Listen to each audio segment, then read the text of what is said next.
A picture-perfect day in New England. The drivers climbing into their cars. 43 warriors going to battle. Who will get to victory lane?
Guess we got a little off track, but love knows a way back through the storms and pouring rain. Got my hands on the wheel and I'm flying, heartbeat loud as the thunder rolls, riding in on a stampede of lightning.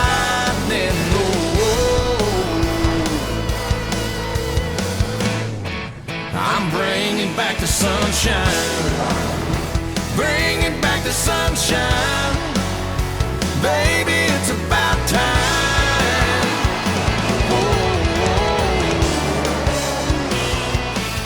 Bring it back. Oh, yeah.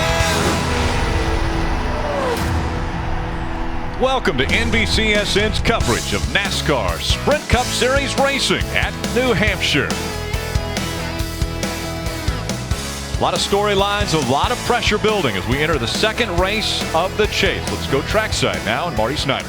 Well, Rick, after finishing 42nd last week at Chicago, one of the big topics this week has been, can Kevin Harvick make it to round two without winning one of the next two races? Well, he told us a moment ago there's several ways for us to make it to round two, but I can promise you this, we want to win today. As he told the media earlier this week, we're going to be aggressive, and I think everyone knows around us how aggressive we're going to be in pursuing the win today, Mike. I feel like I'm taking a rock to a gunfight. Those were the words of Clint Bowyer during a frustrating moment during practice earlier this weekend. This morning, though, it seemed like a reversal of attitude for Bowyer. He was smiling and joking, but his goals were very serious. He said, we know we need to win, something he's done twice here before in New Hampshire. Kelly?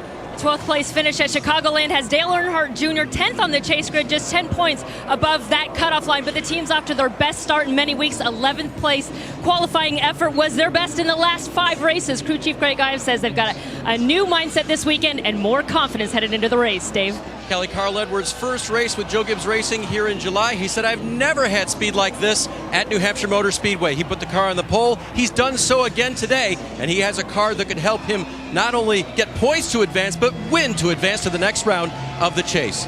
Let's go trackside for the command to start engines. The moment has arrived for the command to start the 42nd series race on this beautiful facility.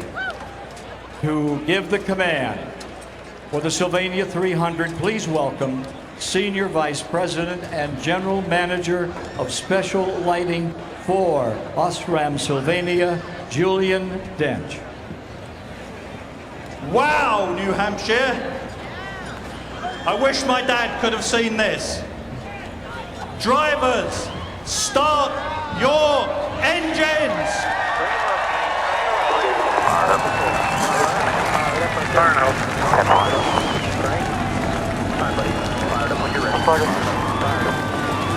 Yeah, crank it up, make sure everything is fine, then you can cut it back off.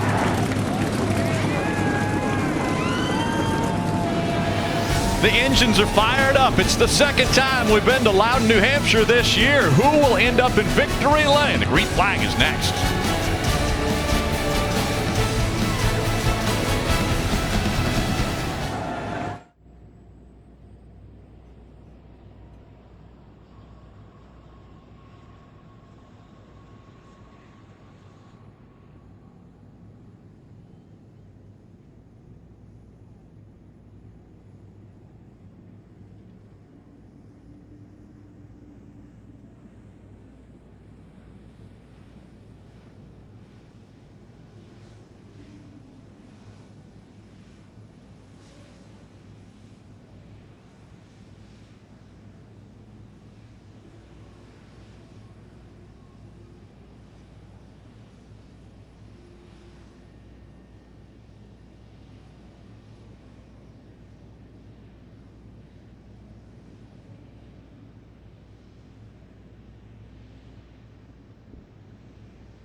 NASCAR on NBCSN is brought to you by Sprint, proud sponsor of the NASCAR Sprint Cup Series, and by McDonald's. I'm loving it.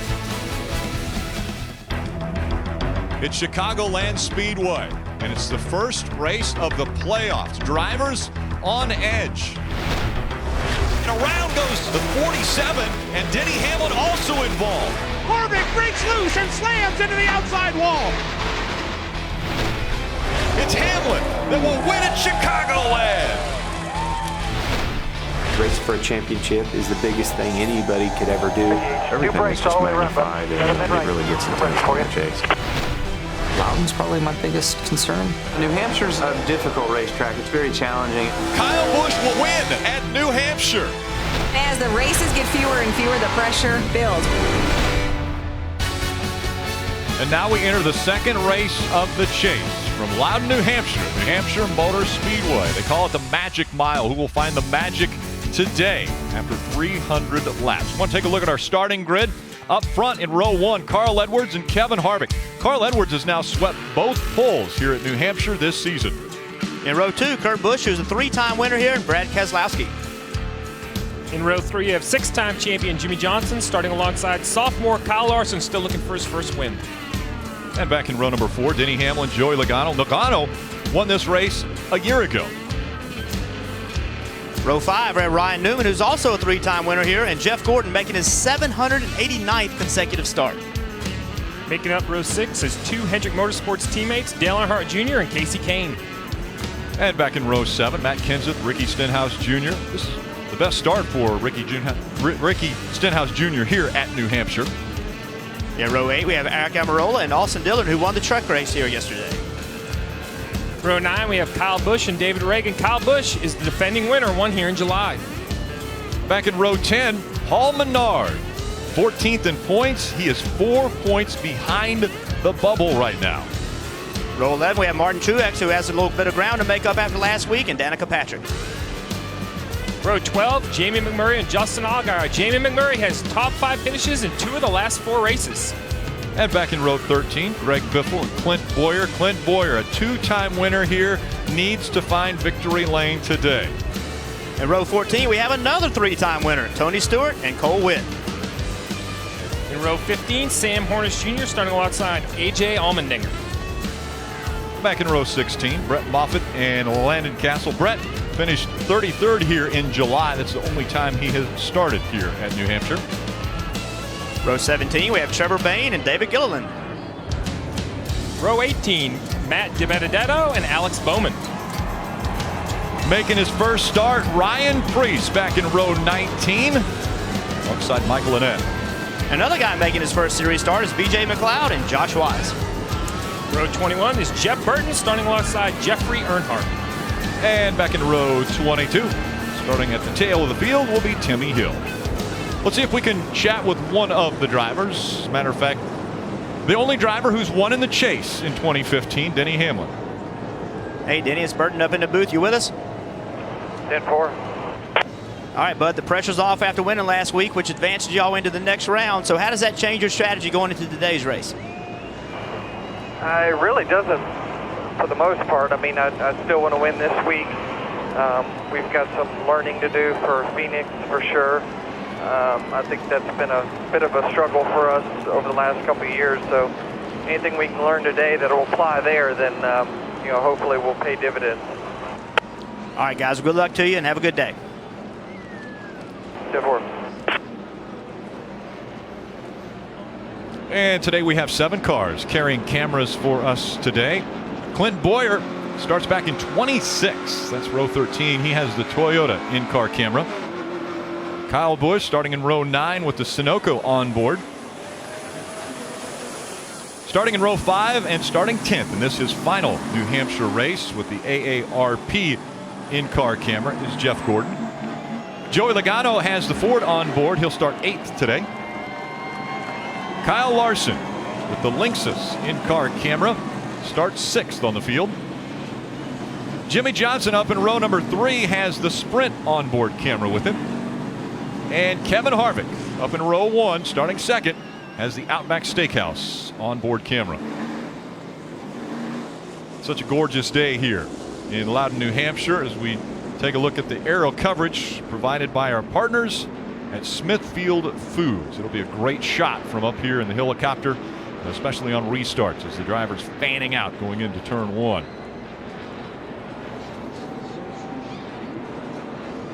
Closer look at New Hampshire Motor Speedway and today's track facts presented by GE. We've got to focus, of course, on the Ironman.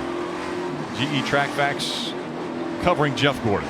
From 1992 until today, 789 consecutive starts. What an incredible streak he's on. Yeah, I think one of the things that makes that streak so incredible is that if you go back in time, you think about how these cars used to be, they're much safer today. When you hit, you don't hit nearly as hard as you used to, and he did that in a time where you did have big impacts going really quick. So he had to get in that car many days where he didn't feel like it, but he toughed it out and he made it happen. Yeah, I was fortunate enough to work with Jeff Gordon and for Jeff Gordon for multiple years, all the way back in 1995 when I started. I've seen some of those tough hits you talk about, Jeff, and he always bounced back. He really gave us the definition of perseverance, always ready to get back into a race car. So I applaud him. I was thankful to work for him. It's definitely a special day for him. A true Ironman in Jeff Gordon. And again, this is his final season in the Sprint Cup Series. Let's take a look at today's Sunoco fuel strategy. 300 lap race, just over 300 miles, 317.4. Pit road speed They've got to woe it all the way down to 45 miles per hour. The fuel window, 82 to 88 laps. And Steve, this always ends up being a fuel mileage racetrack. It's not a question of if you can only stop 3 times. Everybody can do this race on 3 stops. It's the last pit stop that's going to matter. We've seen it time and time again here, Rick. People will stretch the fuel in that last pit stop to try to give them that utmost important track position, see if they can get their car to victory lane. A week ago, a couple guys that definitely had a difference both on the racetrack and off would be Kevin Harvick and Jimmy Johnson. On the restart, Kevin Harvick was up front, row 1, 48. Went to the inside, ended up cutting that left rear tire down. The 4 of Kevin Harvick into the wall. They spent 57 laps in the garage before he was able to come back out on the track after the race. A little bit of a difference between the 2 drivers. Pre-race show, Kevin Harvick didn't want to talk about last week. Jimmy Johnson said, "I'm ready for the race today." So the 2 focusing on what's taking place right now on the racetrack. And really the biggest thing, when you look at the 4 team, they're not in a must-win situation, but they're in a must-do-well situation for the next 2 races. Yeah, I think the goal here, Rick, is simple. Don't make Dover a must-win. Come to New Hampshire, have a great, solid day. Top 3, top 5, finish. Don't put yourself in a position where the only way to advance is to win at Dover. If everything goes right, perhaps they win today, but don't throw it all out the window trying to win. And every team in this playoff system is going to find themselves in trouble. They're going to find themselves needing to have a great race or a great last pit stop or a great last restart. This is their time. Can they shine when the pressure's on?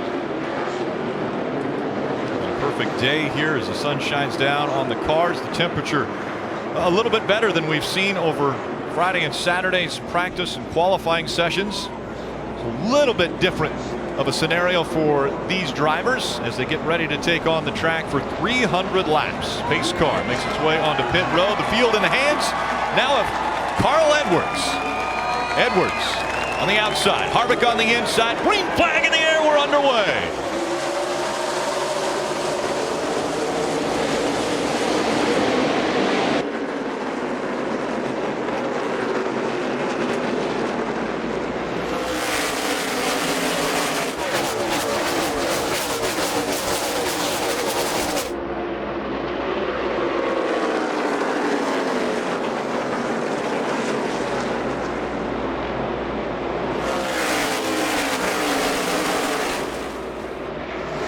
Carl Edwards will lead lap number 1. Kevin Harvick tucked in behind him in second.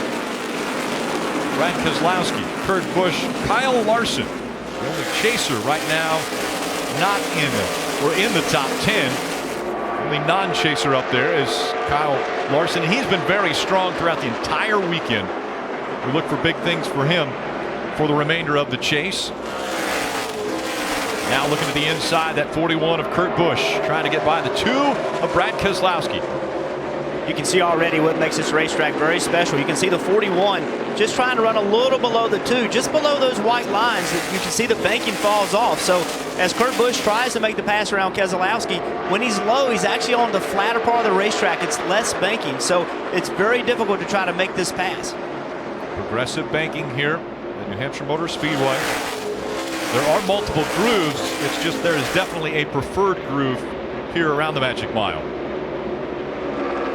On the top of your screen, as the names scroll across, you'll see the yellow bar underneath the names of the drivers that are in the chase. There is one driver who has a green bar underneath his name, and that is Denny Hamlin. He has already won in this first round. He will advance to the second round. And already we talked about qualifying on Friday and how important it was just to make the start of the race a little less stressful. We have 3 chasers right here. The 78 of Martin Truex, the 1 of Jamie McMurray, back there in traffic trying to battle it out.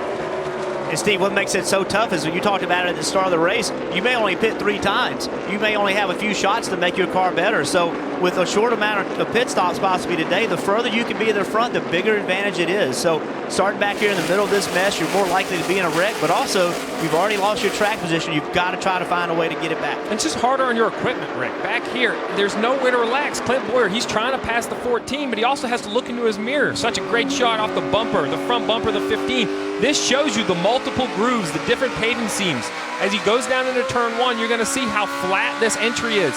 He's going to probably look to the inside of the 14, look for a little air on his left front fender. And you see right there, the left rear of the 14 catches that paving seam, and then how flat the exit is, it makes these corners very difficult to maneuver. One of the flattest racetracks we race on.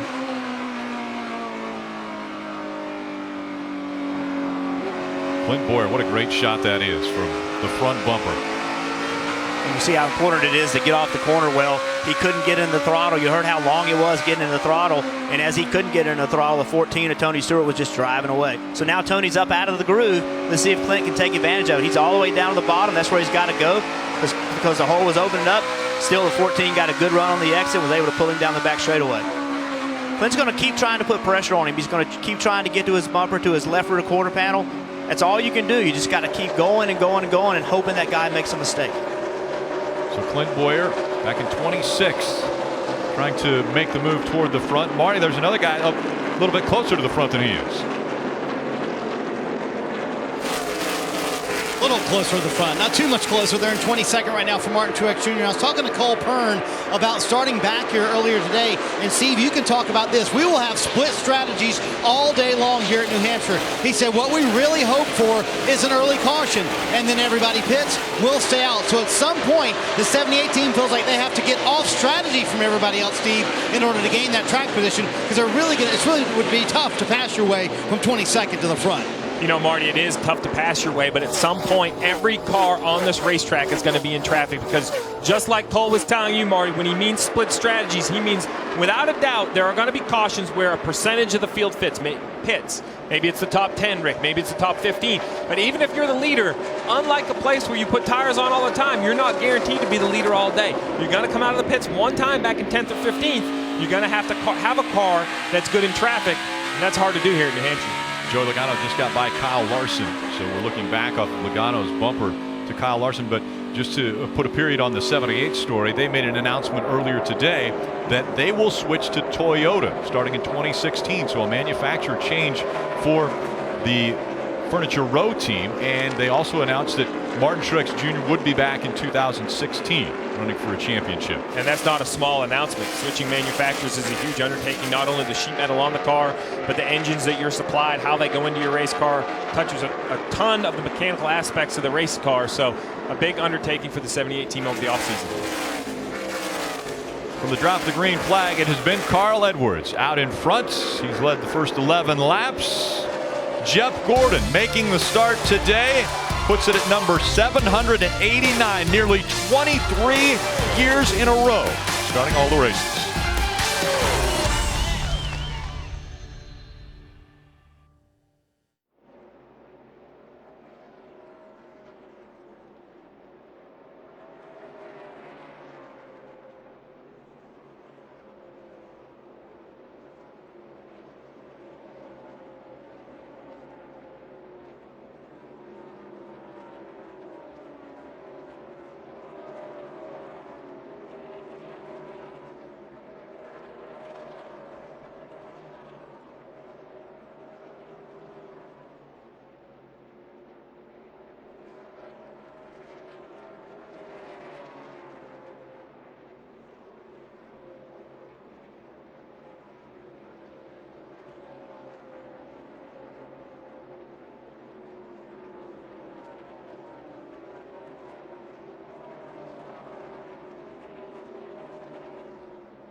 Get the ultimate pass to every moment of today's NASCAR Sprint Cup Series race with Race Buddy. Ride along with different drivers through multiple HD feeds and follow the race action with a live leaderboard. Tune in at NASCAR.com/Race Buddy. And the race is on for the lead. Kevin Harvick looks to the inside of Carl Edwards as they come out of turn number 4. This has been about the last 4 laps now that Harvick has been applying the pressure to the 19 of Carl Edwards. And now to the inside, that left rear quarter panel. How do you pass around here, Jeff? It's difficult. You can see how Harvick gets a good run getting in the corner and through the middle, but as long as Carl Edwards can leave the corner with good acceleration speed, it's going to be hard for Harvick to make the pass. You can see now Harvick's trying to make this outside line work. He's one of the few people that I've seen make that work off of turn 4, trying to help him have more speed down the straightaway by making the exit of the corner a little bit longer. He's able to go a little bit straighter and be in the throttle a little bit sooner. Lennon Castle in the 40 on pit road now. There was some smoke coming out of the car, so they brought him onto pit road. Yeah, Kevin Harvick is applying just a tremendous amount of pressure to Carl Edwards. Carl's doing a great job of running his own line. Even right here, the 4 is going to get all the way up to the number, but Carl Edwards in the 19 should have a much straighter shot off the corner, perhaps carry that momentum. That time Carl got high enough where Kevin Harvick was able to be in the lane that he wanted to be in. He didn't have to have his left sides on that flat, and that's a difference in that pass. Carl gave him enough room for Kevin to be where he wanted his car, and Kevin was able to complete the pass. Harvick charged into 1 a little bit harder than the 19, and new leader in New Hampshire, Kevin Harvick. And it's time now for our Subway Fresh Take. We'll start with Dave Burns. Rick, the 19 car just got passed by Kevin Harvick. His crew chief, Darian Grubb, told me this morning, we don't have to win today, but our incentive to get to victory lane is to block it from the 4 car. They know that if they're going to win the championship, Carl Edwards, the 19 team, that it's going to have to go through Harvick. And if they can keep Harvick from winning and advancing, they would. Kelly? Jimmy Johnson has 3 wins here at New Hampshire, but none of those have come during the chase. But his crew chief, Chad Knaus, told me he was feeling pretty good about the car they brought here today. But when I asked Jimmy about it, he said, it's just so hard. You can have a car that feels really good in practice, but the track always seems to change during the race, so it's up to you to make the adjustments. Right now, Jimmy saying that he is snug under throttle and loose end. He started 5th, running 5th now, Marty. Kelly, New Hampshire was never Matt Kenseth's best racetrack. He started 13th today, but he's moved up to the 10th. Then he went to Joe Gibbs Racing. In his 4 races at New Hampshire with JGR, he's finished top 10 in every one of those races. So a little forward progress with a car that yesterday wasn't quite like they would like it, Jason Ratcliffe told me. Several changes on the 20 car. Obviously, those changes were in the right direction. Kenseth moving forward here this afternoon, Mike. Unlike Kenseth, Marty, this has been a very good racetrack for Ryan Newman over the course of his career. In fact, he's collected 3 victories here. So he certainly knows what it feels like to have a winning race car. I spoke with him just moments before the green flag, and he told me he feels like he has a good race car, but they need to adjust on it throughout the course of the day to get it to victory lane. He feels like he's just a little bit off in speed compared to, say, the 4 car and the 2 car, but he feels like it's definitely a top 5 car. And if they make the right adjustments throughout the course of the afternoon, they could be a force to be reckoned with. Rick? Thank you, Mike. Points continue to be an issue for everyone trying to get maximum points. Jeff, you noticed something about this 19 car when that 4 got by him. You can see just in front of the left rear tire, you can see the quarter panel was wrinkled up a little bit and it was smoking. You can see the left rear tires got the yellow rubbed off. See a little bit of haze of smoke. Just a little bit of contact maybe right there on the straightaway with Harvick, and now he's got a little bit of a tire rub. So I don't think it's enough tire rub to affect him, but we saw last week with Harvick, he ended up cutting that tire. They're very nervous about this right now. The lettering, the Goodyear lettering off the left rear of that 19 of Carl Edwards. So out in front of the field, Kevin Harvick. He has a 1-second lead over Kurt Busch, who's moved up to 2nd. Keselowski is 3rd. Carl Edwards has dropped all the way back to 4th.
Big Time Hockey heads to small town USA for a preseason NHL game. Steven Stamkos and the Lightning face off against Sidney Crosby and the Penguins in Johnstown, Pennsylvania, the town that won Kraft's Hockeyville USA contest. Coverage begins Tuesday at 7 p.m. Eastern, followed by one of my favorite movies, Slapshot, on NBC-SM.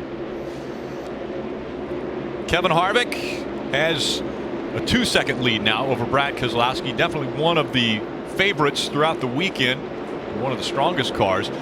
Now we've just heard on the radio the 24 of Jeff Gordon not happy with the handling of the 24. Here's what he had to say on the radio. Hey, trouble here, guys. I mean, we got no front grip and real rear grip. Yeah, we'll get it, man. Stay with it. We'll get it. And guys, since then he's told Alan Gustafson on the radio, still extremely tight from the middle of the corner off. The biggest problem is 3 and 4 for Jeff Gordon, especially the exit there. He told Alan, I've gone up 1 on the track bar inside. Alan Gustafson radioed to him, we're going to put a spring rubber in the right rear when we come in next time. Actually, it's already attached in the car. They just need to slide it in there to that right rear spring. Eddie DeHaan, his spotter, said, hang on, bud, for as long as you can. We'll get you fixed up on this first stop. Yeah, Marty, and I think I always say it's not just what they say, but the emotion in which they say it. And Jeff there seemed pretty calm, gave good feedback. But you heard Alan's quick response. Hang in there, bud. We'll get it. And that's a crew chief knowing we're 32 laps into a 300-lap race. While Jeff Gordon doesn't like the handle of his race car, and you don't want to take that lightly from a guy that's won as many races as Jeff Gordon has, you're still running 12. He knows how this race plays out. There's going to be multiple strategies. The track's going to change. That's the difference between being able to climb down off the pit box and get water and the poor guy that's in here trying to put together corner after corner after corner.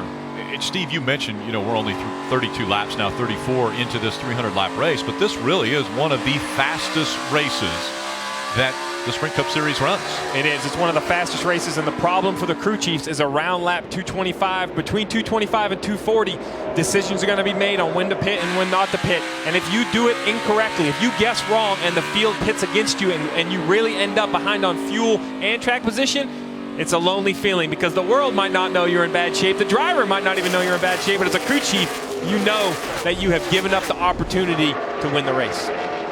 One driver that's a little more comfortable than the rest has to be the driver of the 11, Denny Hamlin, who won at Chicagoland last week, automatically advancing into round number 2. 34-year-old out of Chesterfield, Virginia. And you heard him when we talked to him before the race started that they had some things they wanted to learn for Phoenix. So they're already thinking about 6, 7 races down the road. How can we use this race to help us in the future? Every other team here has to decide this race could determine our future. And into the wall is the 43 of Eric Almirola, and the caution will come out.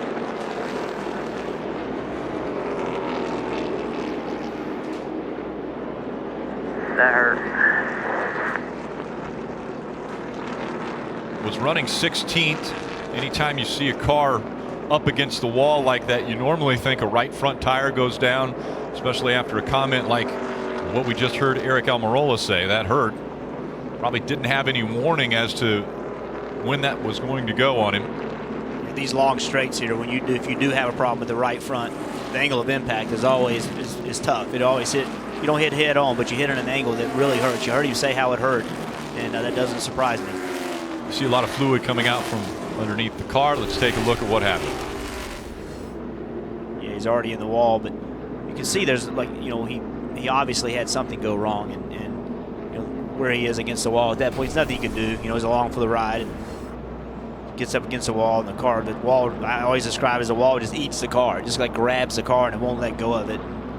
We saw his window net down, which is a sign to the officials that, hey, I'm okay.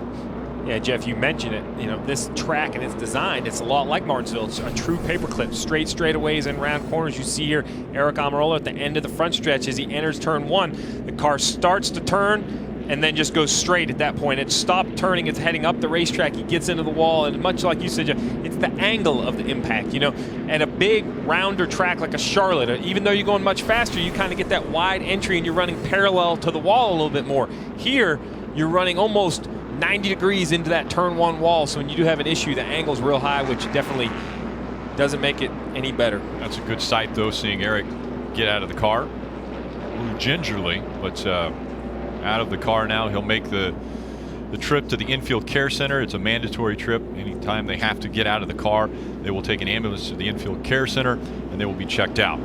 Pit road is open. And about options, Rick. We've got 37 laps on our tires. We talked about options. Everyone's coming. There's no doubt to me that everyone's coming for at least fuel, but is it going to be right side tires or 4 tires? If we're somewhere towards 5th to 15th, I could see putting 2 tires on it, Marty. Well, Steve, it took Kevin Harvick 20 laps to get to the lead. Top left of your screen, he comes to the pit road as the leader. He said he needs more drive off at the exit. Rear grip, the last third of the corner is his biggest concern. Wants a little tape off the grill, too. Just 2 tires, Mike. And Kurt Busch, 2 tires as well. A quarter turn out of the right rear. The car's been too loose, Dave. Second place, Keselowski. Right side tires, a little wedge for better fire off. As for Carl Edwards, his car was tight in the center of the corner. He'll get 4 tires and a slight air pressure adjustment. And Kevin Harvick will be first off pit road. Look at the race off pit road, brought to you by Geico. Denny Hamlin makes up 4 spots. Tire change.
NASCAR on NBCSN is brought to you by Bank of America. Life's better when we're connected. And by Kawasaki and the Mule Pro Series. Getting ready for our first restart from New Hampshire Motor Speedway. I want to take a look at the NBC restart zone. Those lines we have put in there. They're like the first down lines in football. So they're not on the track. But that indicates where the lead car, or the control car, which is going to be Kevin Harvick, he has the opportunity to start at that first line coming out of turn 4, and he has to start by the second line, or the flagman will then throw the green flag to start the race. Now, there are going to be pointers that are going to come in as well, and this is all information that we're giving you, the fans, to be able to watch and see what takes place on a restart. Now, when NASCAR goes to review a restart, if there is any question, they do not use the NBC start zone lines or the pointers that will indicate the speeds. That's all information that we use here at NBC, and NASCAR will use different data when they determine if someone has jumped or not on a restart. And so why a restart's been such a topic of conversation, the reason why is because there's a huge advantage in being the leader, and the leader wants to, He wants to control the pace. He wants to beat the field into turn 1. So as the leader, you try to gain any advantage you can. And as a second place guy, you don't want the leader to beat you. You want to be the first one into turn 1. So everything's a competition, and that's why the restart zone has been talked about so much, because everybody's trying to use it as their advantage. 2 by 2. And we'll go into turn 3, and it is Kevin Harvick who has chose the outside line, and Brad Keselowski will be on the inside. Not gonna go. There you see the pointers and the speeds. Again, pit road speed is 45 miles per hour. And it looks as though NASCAR is going to go around one more time before they give them the green flag. And so what NASCAR asked the leader to do, he asked the leader to keep pace car speed. You know, try to keep the pace of the pace car as you're going. When you get to that first line, as you talked about, Rick, you can go. You got to go by that second line. But before you get to that line, you're supposed to keep the pace of the pace car. You're not supposed to slow down. You're not supposed to speed up.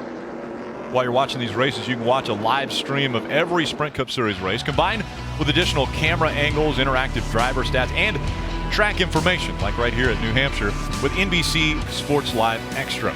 It's available on your laptop, tablet, smartphone, and connected TVs. NBC Sports Live Extra. It brings you closer to every race, just like we're trying to do with the NBC Sports Restart Zone, as well as the pointers indicating the speed as we come up here on our first restart.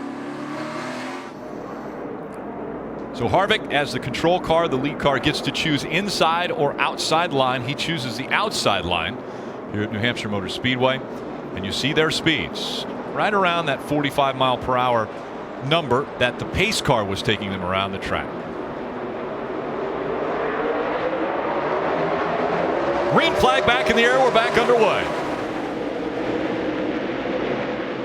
This is going to be really interesting, Rick, because the top 4 cars, Harvick, Keselowski, Hamlin, and Kurt Busch, are all on 2 tires. Jimmy Johnson, Carl Edwards, they have 4 tires. Just a 2-tire change. And here at New Hampshire, when you say 2-tire change, a lot of times you'll think, well, maybe just the right side tires. But here they could change left side tires as well. They could. Right there, it looked like they all changed right side tires. But I think at some point during the race, if track position dictates it, you can only take rights or lefts. Sometimes lefts are your only option. Jimmy Johnson trying to stay on the inside of that 11 and 88 down at the flattest part of the racetrack.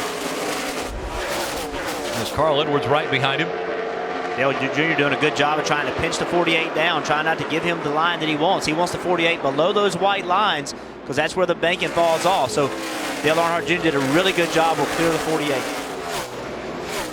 Jr. moves up to 5th. Kevin Harvick, Brad Keselowski, Kurt Busch, Denny Hamlin, Dale Earnhardt Jr. are the top 5.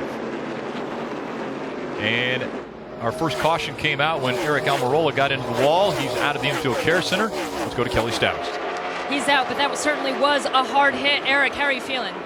My pride's hurt a little bit. Just disappointed. I honestly don't know what happened. It's really early in the race to blow a right front tire, so I don't think that was it. But something happened in the right front, and when I got to turn 1, it didn't turn, and I hit the wall pretty hard. So. Disappointed for our Smithfield Ford Fusion team. We had a pretty good car. I thought we were running around 14th or 15th, and the track was kind of changing, and it seemed like it was maybe going to come our way, and something happened. So unfortunate, but we'll get ready for Dover. Got another caution out. Glad to see you're okay. This time it's Landon Castle, and Landon Castle will bring out our second caution. Saw Landon Castle smoking earlier. They brought him onto pit road to look at that car, and now he goes back out on the track, and they're nervous that there might have been a little fluid coming out of the 40. So the caution comes out. He did a good job of using the road course down in turns 3 and 4. He didn't stay on the racetrack in case oil was coming out. He didn't oil down the whole racetrack. So good, smart move by him. Kelly? We brought out the first caution. The left front had been knocked in a little bit, but it was a power steering leak. And that seems to be the issue here for the 40 car of Landon Castle. He's up the track there. You see the smoke coming out.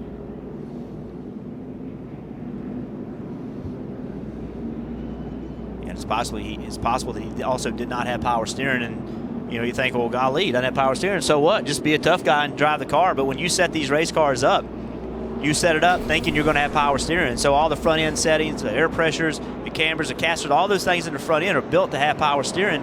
When you lose it, it's very, very difficult to turn these race cars. Pit road is open and was open when they went by the entrance. Nobody came. We'll go to commercial break and be right back.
Welcome back to the Sylvania 300.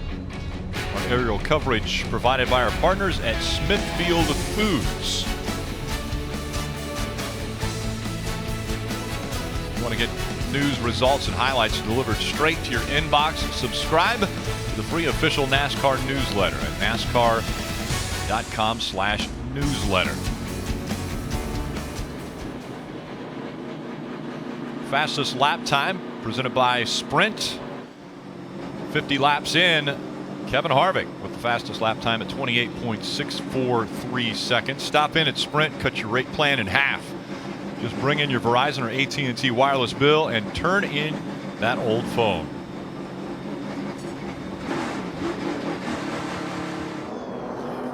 So the 40 of Landon Castle brings out the caution, second caution, and a lot of drivers mentioning there was fluid on the track that they thought they were hitting. Here's the 18. That's where it started. They're saying oil in 3, yellow, yellow, yellow. Yellow's out. Found it. And Kyle Busch, a little lighthearted there with the found that fluid that was on the track. So they have put the Speedy Dry down, Speed Zorb on the track, got the fluid taken care of, and now once again they're 2 by 2. Kevin Harvick, Brad Keselowski making up row number 1. Kurt Busch, Denny Hamlin, Dale Earnhardt Jr., Jimmy Johnson, Kyle Busch, Matt Kenseth, Casey Kane, and Carl Edwards are the top 10. Carl Edwards fell back quite a bit on that last restart. He put on tires, but also he lost some spots on that restart, so he's all the way back in 10th after leading the race early. Taking a closer look at row number 1 there, you see the speeds. Brad Keselowski and Kevin Harvick. Kevin Harvick is the control car. He's the race leader. And there you see the NBC Sports restart zone as they come into it. Harvick back on the gas, green flag back in the air.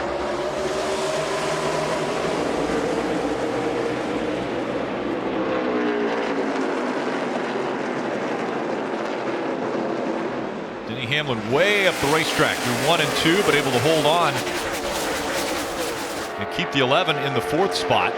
Here comes Dale Earnhardt Jr. looking to the inside of that 48. Jimmy Johnson not able to hold it all the way down there on the track. Johnson will stay in front. Kyle Busch to the inside of Matt Kenseth. Teammates fighting for position.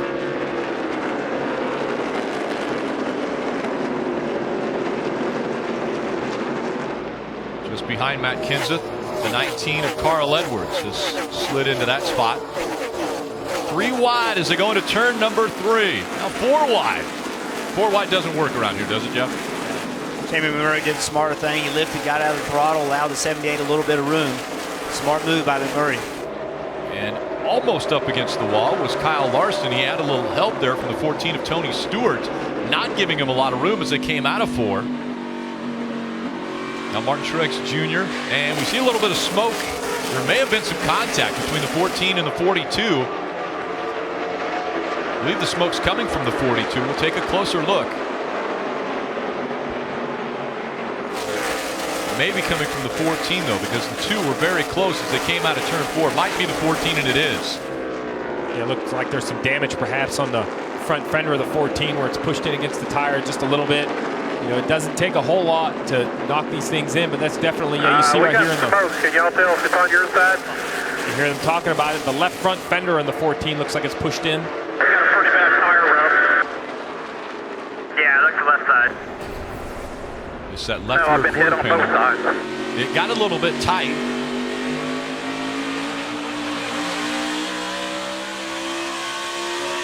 That's as they're going down the backstretch.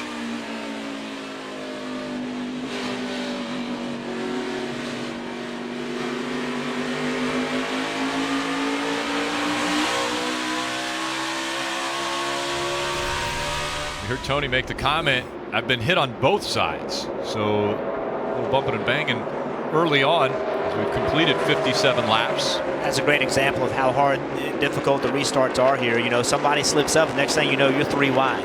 I mean, it just happened so quickly, and now you have a decision to make as you get down into the next corner. The thing that's clearest in our minds as racers and fans of racing is a week ago, Kevin Harvick had a tire rub. You both mentioned, you know, risk versus reward. Do you stay out or do you come in and get that fixed? Does Tony Stewart need to come in and have that 14 check to make sure that he doesn't cut a tire down? I would, because there's one big difference between last week at a mile and a half like Chicago and here in New Hampshire. We talk about New Hampshire and how wide and flat the corners are. Well, one thing the flat corners do is the car doesn't move around very much. As you see the 11 or you see the 14 here come off the corner, the side skirts are already basically down against the racetrack. So when he goes down into the corner, the car doesn't travel very much. There isn't also a lot of deflection in the tire because there's not a lot of load on the tire. Where at at Chicago, there's a lot of deflection and the tire will rub more. Here at the flat track, it doesn't rub as much. Saw the 48 of Jimmy Johnson get by the 11. 11 running a little bit higher line. Saw that on the restart, and now the 88 of Dale Earnhardt Jr. also is going to go by Denny. And way up against the wall was the 14 of Tony Stewart. And it's the left front that he has an issue with. Just as we mentioned, a tire rub turning into a little bit more. And it's so difficult for the teams to make the decision. You know, the driver can smell the tire rubbing, he can see the smoke, but you don't know how much damage is being done to the tire. It's just such a difficult decision to make. And as awful as this is going to say, this is going to be less of a penalty than pitting under green. So you see it goes flat way down on the straightaway. That allows a great miss by Kyle Larson, but that allows the 14 not to get into the wall. And now he's actually going to be able to pit under caution and not lose a lap. So it's risk versus reward. Fortunately, it went down in an area where Tony Stewart didn't have more damage happen to the race car, but short of anything underneath the car coming loose because of that flat tire, he's going to be just fine. I think this might be the initial contact right there between the 78 and the 14, but there was already a little bit of smoke there out of the right rear, it looked like also, or excuse me, the left rear. That's what makes that's what makes the sport so hard. You have to understand though what size track you're on, what the negatives are of the track. Everything is a judgment call. You can't use a rule of thumb against things like this. You have to understand the position you're in, the risk versus reward, whether you should pit or not.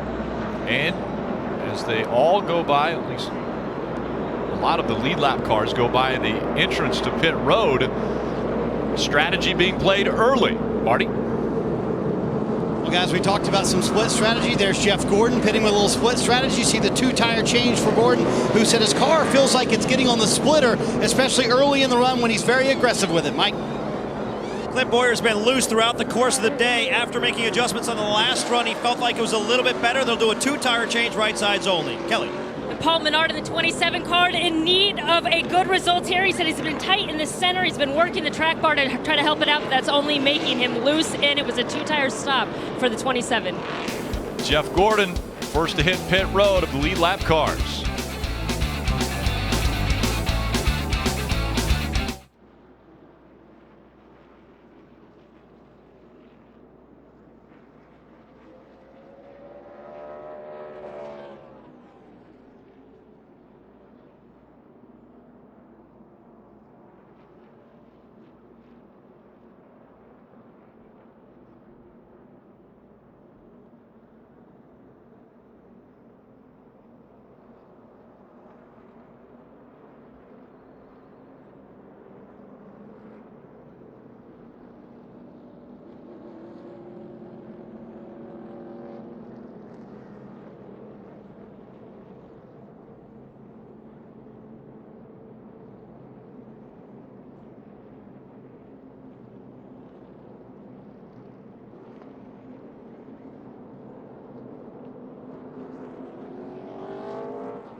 Back at New Hampshire, Jeff Gordon, the first of those lead lap cars to come into pit road. There you see on the bottom of the screen, came in 12th, out 25th, and just changed two tires. A lot of people may question Alan Gustafson as to why he only changed 2 coming on pit road. But Steve, their pit stall is towards the turn 4 end of pit road. That's a difficult stall to be in to make that call, 2 or 4 tires. That's the tough part, Marty. When you peel off pit road, you don't know how many guys are going to follow you. Alan has to make a decision. He doesn't have time to change it. What surprises me, though, is cars farther down pit road continue to do too as well. I would think, Jeff, if I came on pit road with that few cars, 4 tires would have had to be the call. And right now, all 13 of the top 13 spots chase drivers as we get ready for the restart. Harvick on the outside, Brad Keselowski on the inside as they dive into turn number 1. Kyle Busch way down, almost on the apron. Had the left side tires below the yellow line as they go through 1 and 2, and they're 3 wide as they go down the backstretch, entering turn 3. Kyle trying to hold it all the way down. That's pretty impressive. They remain 3 wide through the center of the turn before they separated. Kyle Busch drops behind the 2 that he was racing with. Dale Earnhardt Jr. and Denny Hamlin get just in front of him. You may wonder why did Kyle Busch run down there, and you can't run down there once it goes green. When you go into turn 1 under caution, the cars are going so slow because they don't make any grip. The tires do not make grip the first time in that corner. So Kyle Busch just hung a left and got all the way on the apron and tried to make that pass. It didn't work, but again, it was worth the try because the pace is so slow because the tires just do not make grip. Do you consider this a short track, Jeff? 100%. This is a short. I know it's 1 mile, and that's a big racetrack, but this race is just a big short track. Long, flat corners. Everything about it says short track. We've already seen a little bumping and banging, and the 18 of Kyle Busch had this to say on the radio. It's real tedious to make up an inch. You get a lucky break through a corner if you can make up an inch, but otherwise you're on such an edge to just maintain. That's why you have to do it on restarts. It's so important. You have everybody in one bunch on a restart. If you make good moves, you might can pick 2 or 3 spots up, Steve. So that's why everybody pushes so hard on restarts.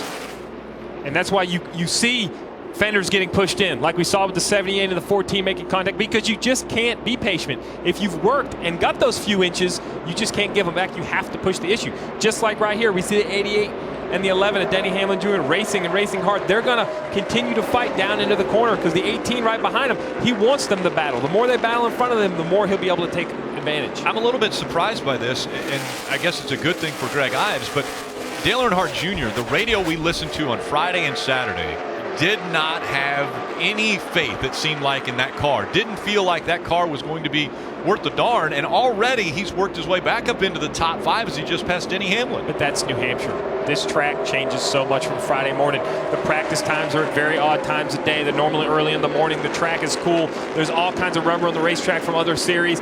It's totally different than the race. Some drivers understand that and can remember the last time they were here. Some drivers, their patient level are a little too short in practice. And on a bigger picture, here you have Jimmy Johnson in 4th, Dale Earnhardt Jr. in 5th. All we've heard about is Joe Gibbs racing, Joe Gibbs racing. Here's those 2 Hendrick cars.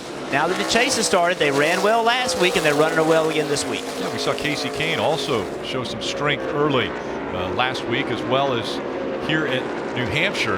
Right now, Casey Kane running 18th. Yeah, Jeff Gordon wasn't running poorly. He wasn't happy with his car, but he was still running 12th. He pitted. He's all the way down in 21st. We won't know if that strategy worked or not until the next caution comes out. If the next caution comes out relatively quickly, maybe they can stay on the racetrack. They pick up all those spots. If this thing goes green for a long time, then that strategy may not have been the best thing. You just don't know until the next caution comes out. Joe Gibbs Racing, where they're running, 6th, 7th, 8th, and 10th. Denny Hamlin trying to stay in front of that 18 of Kyle Busch. For some updates, we'll go to pit road. Marty Snyder. Kevin Harvick out front leading the race. Rodney Childers asked him under that last caution, how was it? Harvick said, quote, really good. Took off very nicely on that run for Kevin Harvick. You know, I asked Rodney Childers earlier this week, was there talk in the shop about what happened at Chicago last week, especially post-race or with the poor 42nd place finish? He said, actually, no. We're a team that always tends to focus forward. And a good example of that was Tuesday at the race shop. Everybody showed up at 6 a.m. They worked until 8 p.m. that night. The entire Stewart-Haas Racing shop was empty, except for 14 guys surrounding one car, the 4 car. Rodney said it was a very cool moment, Dave. The 2-car Brad Keselowski runs second, a little freer in and off this run. After he qualified 4th on Friday, he was quick to credit his crew chief, Paul Wolfe, for the setups. When I told Paul that this morning, he said, I don't know. I said, I credit the driver. No matter what configuration the car is in, no matter what the rules package, Brad runs well here because he takes care of the tires and he takes care of the brakes all day long. Kelly? Jimmy Johnson is 7th in the chase with a 17-point cushion. When I talked to his crew chief, Chad Knaus, and asked him which of the chase tracks they needed the most work on, he said, it's probably here in New Hampshire. This is probably our weakest track. He said, we're off in the spring. We did some things that we probably shouldn't have, but he feels good about what they have here today and said, in fact, he said the last 3 weeks we've really had fast cars, just haven't finished it off for whatever reason. He feels like it's a culmination of things they've learned over the summer. Right now, Jimmy's saying he's better in and off, although he could use help turning in the center, Mike. Kurt Busch feels like he needs to roll the center better. That's his only complaint about the race car right now. But he, like so many others, had an interesting race in opening round here in Chicagoland. Afterwards, he was rather disappointed. It seemed like he was only about 10 laps away from victory.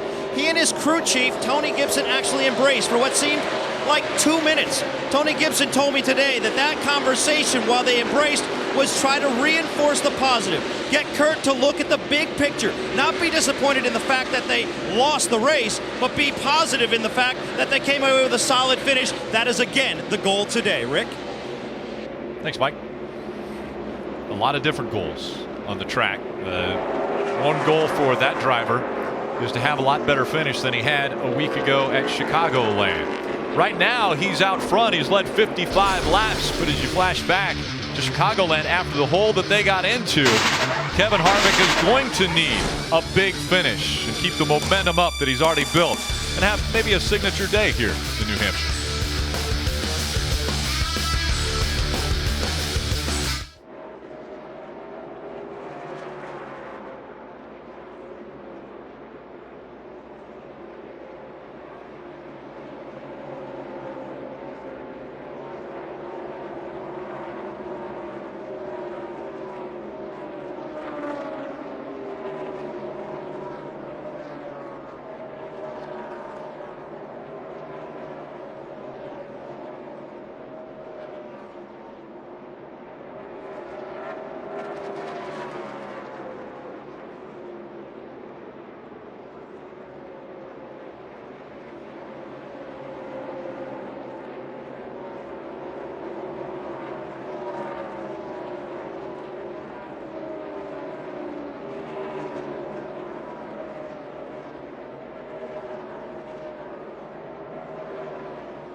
Sunday night is football night. Live from Detroit, Peyton Manning and the 2-0 Broncos visit Megatron. Calvin Johnson and the 0-2 Lions. Bob Costas, Dan Patrick host Football Night in America. Coverage begins 7 p.m. Eastern, 4 p.m. Pacific only on NBC.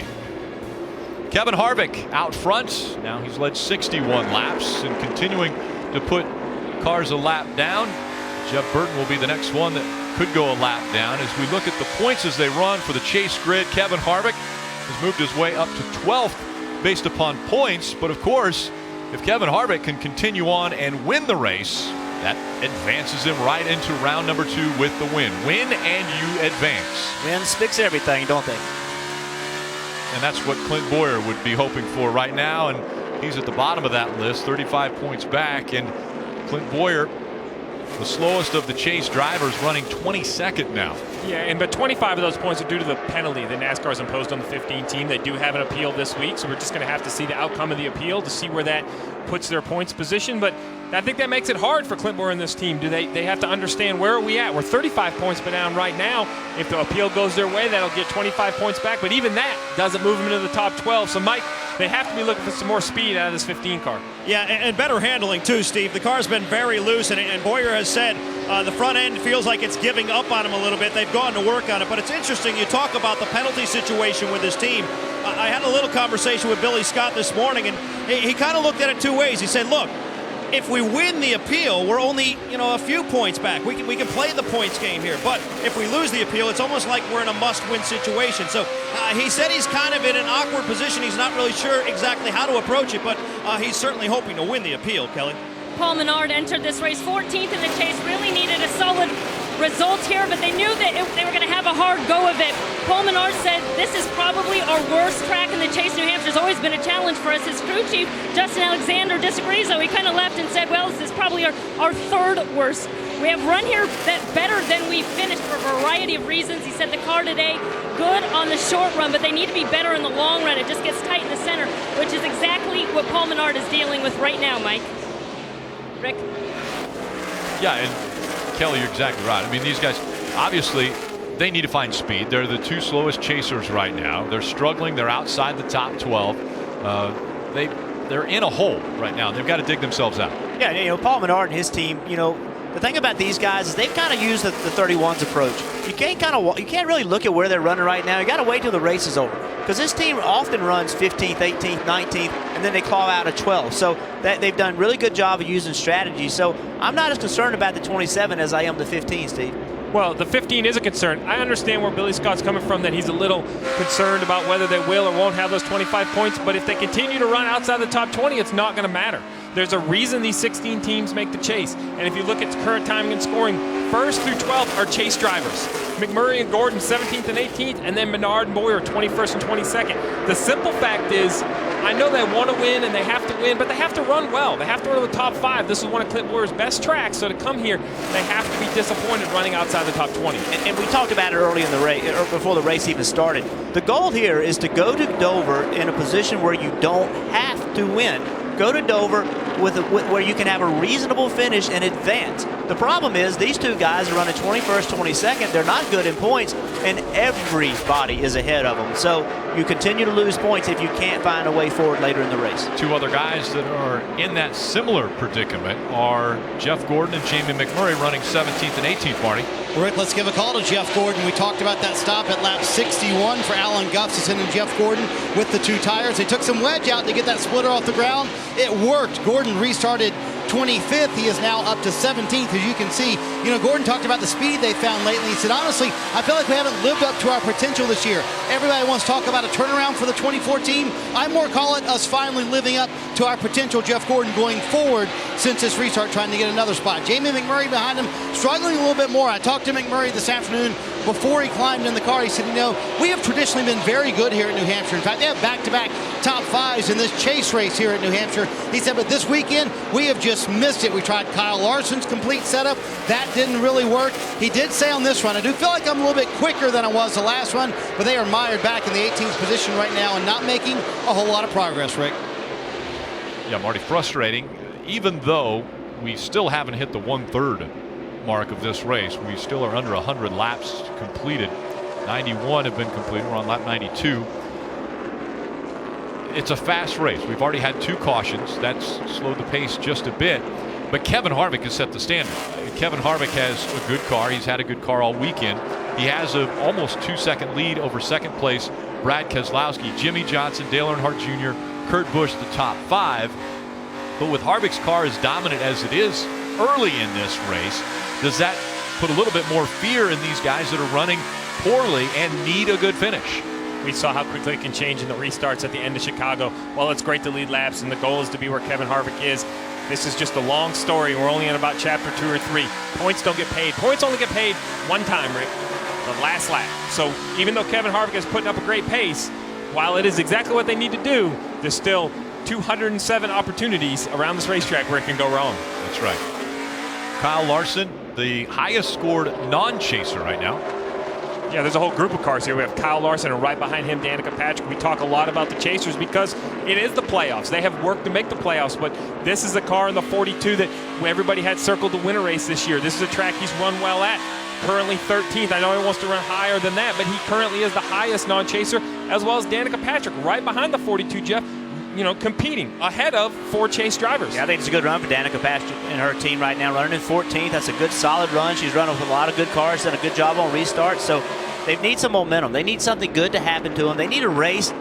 They just need to finish where they run. You know, if they run 14th, they need to try to finish 14th. They've had a lot of races this year where they ran, say, 18th, 19th, 20th, but finished 30th. So they need something going right heading into next year. Speaking of something going right going into next year, that's what this right here, the 5 team of Casey Kane, that's what they need. This is a team expecting to make the chase at the start of the year, miss the chase. They have to use these final 8 or 9 races to find what they need for this team moving forward into 2016. And another great run. Jeff Gordon just passed the 51 of Justin Allgaier, but up to 17th. There's a lot of rumor mill about H. Scott Racing and where this 51 may end up. I think Justin Allgaier is doing a great job in that car today. 4 non-chasers in the top 18. Jeff Gordon, currently 16th. Harvick running up front.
NASCAR on NBCSN is brought to you by Sprint, proud sponsor of the NASCAR Sprint Cup Series. Toyota, let's go places. And by Ditech Home Loans. Low rates for home buy and refi. Top 12 positions presented by Sprint. All Chase drivers in the top 12. You can follow Miss Sprint Cup on Twitter now for a chance to win an autographed hat from today's Victory Lane. Kevin Harvick has now led 81 of the 102 laps complete as we've passed the third of this race, past the 100 lap marker. And Harvick continues to put cars a lap down. There are now 29 cars on the lead lap. The next car that he will put a lap down would be Sam Hornish Jr. Sam Hornish Jr. is about 28 seconds behind Kevin Harvick, who is clicking off laps at 29 seconds a lap. And the tire fall off, or the tire wearing out at a track like New Hampshire, we mentioned sometimes a harder tire doesn't fall off or wear out as quickly, so the lap times aren't falling off as dramatically as we see at some other tracks. Yeah, and I think the biggest example of that is think about Jeff Gordon, where he pitted from 12th. He went all the way back to, I believe it was 25th. He went all the way back, and it's taking him this long to get back to 16th. So there's not a big advantage in having new tires. He's clawing his way back, but he's not doing it quickly by any means. One of the interesting things is how these drivers will watch the lines of other drivers on the track to maybe figure out if there's a faster line around the track. We just listened in to Brad Keselowski. Here's what they had to say on the radio. What was that last lap, Joe? 29.18, 28.80 in front. I mean, right now, I couldn't tell you any part of the track that we run different. I mean, maybe we run a little higher in the center 1 and 2, but not noticeable in 3 and 4. Yeah, so that's Brad asking for lap times as he tries to look for things. He's trying to find a place to put his car. He's looking at Kevin Harvick in front of him, looking at his line. He's just trying things. The only way to really know when you're talking about, tenths of a second is get a lap time. You can feel the cars better, you can feel like it drove better, but it actually went slower. So as you move around, your spotter's giving you lap times, and ultimately the faster the car is, that's what, no matter what it feels like, that's what you want to do. And it's interesting because Brad Keselowski is really, there's 3 cars that are the class of the field with Kevin Harvick, Brad Keselowski, and Jimmy Johnson. Harvick has put a 3-second gap between he and Keselowski, who's second. Well, Keselowski has about a 3 or 4 second gap between himself and third place Jimmy Johnson. And Keselowski is looking for a different line while he's running very competitive laps every time around this track. Every team here is looking to optimize this run. Every single run. The key is to run every lap the fastest you can. So you've got to find your rhythm. You've got to find, as a driver, what works on corner entry into 1. How does that affect the exit of turn 2? Because what you do in the corner entry affects the middle of the corner, it affects the exit of the corner. So you've got to find the rhythm that makes your car go the fastest it can possibly go. As we can see, Keselowski is the fastest. As he's looking around, he's also finding lap time. So Harvick obviously was in lap traffic. He ran a 30.55, so obviously he was caught up in traffic. But the different lines, Keselowski must be finding the right line, because that time he was the fastest lap. As Kevin Harvick continuing to work his way around the magic mile, trying to work his way into round 2 with a win at New Hampshire.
Welcome back to the Sylvania 300. You can follow the chase with RaceView Mobile, NASCAR's ultimate live race companion. Download it now.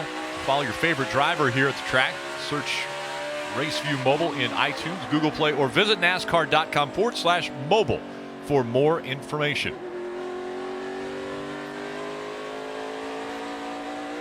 Let's go through the field, brought to you by Sprint. Marty? Well, Rick, should we be surprised that Kevin Harvick is out front? The last 5 times this 14 has finished 15th or worse. They've come back the next race to finish in the top 5. I asked Kevin why that was. He said, we're a team that focuses forward. We never look back. Right now, a lot out of the front windshield for Kevin Harvick. He said the car is very good. A little bit tight in the center. He needs a little more drive off on this next stop, Dave. Marty, if he did look back, he'd see Brad Keselowski about 3 seconds behind. That gap is maintained. Paul Wolfe told me this morning, we came to this weekend thinking we could find a little more short run speed in this car, and I got to say, we never really found it, but we're not bad. And as Rick pointed out earlier, that gap stays about the same. The two's in good shape, Kelly. Jimmie Johnson running 30, turned 40 earlier this month, and to help celebrate, he completed his first century, a 100-mile bike race around the Charlotte area. Took over 5 hours, the last one in the rain. When I talked to him about it today, he said he was a bit sore afterward, but most of it was just mentally challenging. Right now, Jimmie Johnson saying that he's better in and up, but could use a little help turning in the center. He's working that track bar. Behind him is his teammate Dale Earnhardt Jr., who started 11th. That was their best qualifying effort in the last 5 races. As crew chief Greg Ives said, we just came with a different approach. We did something out of the box, but we need to see it work out more than once to know if we've really hit on something. So Dover will be telling, but he said they definitely have more confidence and better communication with Dale. He said it was just a whole different mindset coming into this race, Marty. Kelly, Jason Ratcliffe a few laps ago asked Matt Kenseth how the car was. He said, honestly, it's not bad. I just can't go anywhere. A little bit freer this run. And he said, I wouldn't change too much. They just told him a moment ago, we're about 11 laps from stop. So about lap 130 for Matt Kenseth to come to pit road, who's made his way into the top 5, Mike. And Kurt Busch is getting closer to making his stop on pit road as well, and he does need some adjustments. Says he needs to be a little bit tighter on entry. His crew chief, Tony Gibson, has told him to, well, we'll get back to that in a minute. We've got caution on the track. Alex Bowman gets into the wall in turn 3 and 4. Yeah, we got to go to the garage. We hit a ton. Throttle stuck. And that brings the caution out. So instead of waiting until lap 130, everyone will be hitting pit road now. Bowman was running 30th. Already had been put a lap down. And straight to the garage, Alex will take the 7. Thought I heard him say the throttle stuff. That's a horrible feeling as a driver. You drive in a corner, you lift, the thing just keeps going. Not a good feeling. Turned into the garage stall that they had for practice. Most of the teams have already cleared out all of the equipment once the race starts. And so now with the caution coming out, Trevor Bayne was the highest non-lead lap car. That was a lap down, and he was running 27th. Trevor Bayne will more than likely get the free pass. So you're not going to get many freebies like this during the race in New Hampshire, but this is an easy one. You run long enough, everyone's run long enough, you come down, you put it full of fuel, get 4 tires on, really start thinking about your adjustments, because as we close in on halfway, you don't want to spend extra time on pit road after this stop. So if you have big adjustments to make, now's the time to make them. And here they come, Marty. Kevin Harvick said he got tight in the center and just wants more forward drive off the longer that run went. And he also told Rodney Childers the track bar adjustment inside the car did not help that much. Quarter round in the right rear going in for wedge to loosen that car up just a little bit. Kelly? Jimmie Johnson pits from the 3rd position. He's never won here at New Hampshire during the chase. He said he's a little bit free into 3, but overall the car is pretty good. It's going to be 4 tires for the 48 and his teammate Dale Jr. And the bottom left side on the long run, he needs to cut the center better, but good drive off and good balance. It's 4 tires and a track bar adjustment for the 88, Dave. Lower right, Brad Keselowski got 4 tires. He was a 2-tire taker on the first run. He got a slight air pressure adjustment for the car that was a bit free at the end. He will remain in 2nd behind Harvick. Rick? Thank you, Dave. A 2-tire taker. Not easy to say. Flowed off the tongue there of Dave Burns. We see the race off pit road. A couple spots advanced by Logano. Look back at Alex Bowman. Hard right turn. And into the wall, the 7 went. He's in the garage now. We're under caution.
Kevin Harvick, after the pit stops, back out front.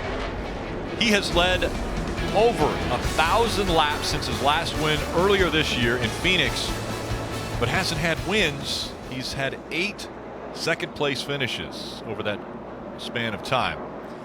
We'll see if he can close the deal here in this, the second race of the chase, as they get ready to enter the NBC restart zone. We're back underway.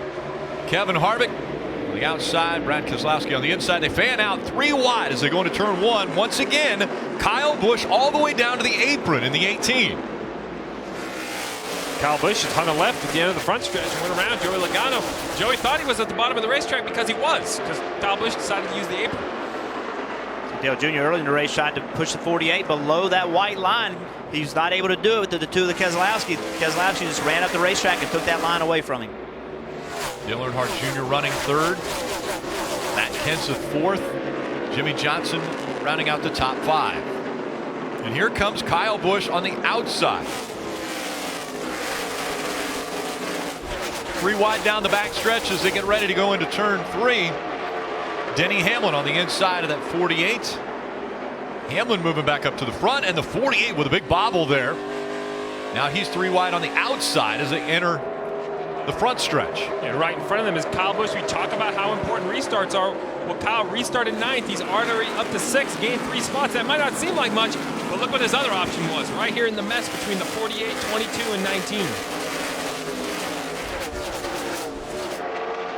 I think Kyle Busch, more than anybody on the racetrack, looks at the restarts as an opportunity to gain spots. He's willing to take gambles and risk, put himself in jeopardy to try to gain spots because he knows how hard it is once you get single file. So Kyle Busch is always, in my opinion, the most aggressive guy on restarts. Second would be Ryan Newman. Carl Edwards, pole winner, trying to get by the 22 of Joey Logano, not able to make that pass. Dave? And Ricky wants to get back up front. Remember, he started on the pole, as you mentioned, and he was 5th after he took 4 tires when others were 2 tire takers, as we talked about. He lost more track position when the car got a little bit tight for the 2/3 part of the corner, so they made a right rear air pressure adjustment this time to try to make that happen and get Carl back up front. I mentioned this race goes fast. We're approximately 20 laps away from the halfway point of this race already. Harvick has a 1.4 second lead over Brad Keselowski. Joey Logano just in front of Carl Edwards, Keselowski's teammate. Top 12 still chase runners. Newman running 12th. Casey Kane and Danica Patrick 13th and 14th.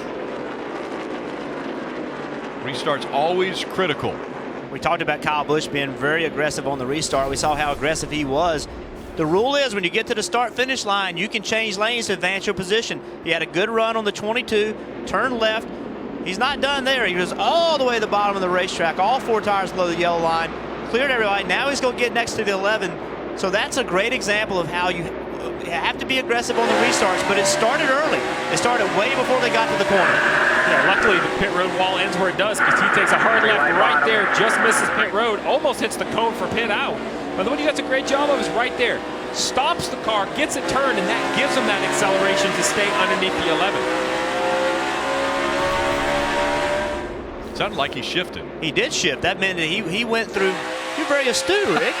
He went through 1 and 2 in 3rd gear. He just kept it in 3rd gear and didn't go to 4th until the back straightaway. So that was a good pickup, Rick. Biggest movers since the restart: Busch, Larson, and Dillon all have advanced 4 positions. Kyle Busch now lost a spot to Denny Hamlin. We're going to make a student out of him yet? I just osmosis. I just keep hanging out with you guys. I'll get it. Sorry. Kevin Harvick, Brad Keselowski, Dale Earnhardt Jr. They're the top 3. Kenseth, Kurt Busch, Denny Hamlin.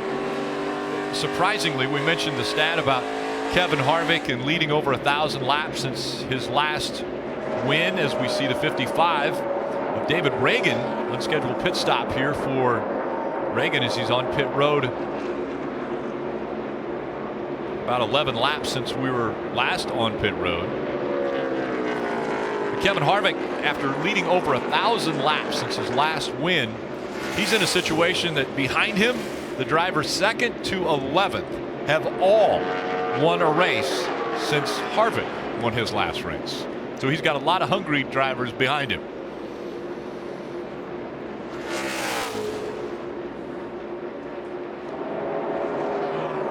Brad Keselowski just in front of the 88 of Dale Earnhardt Jr. I'm really liking what I'm seeing out of the 88 today. He's been good on restarts, good on long runs.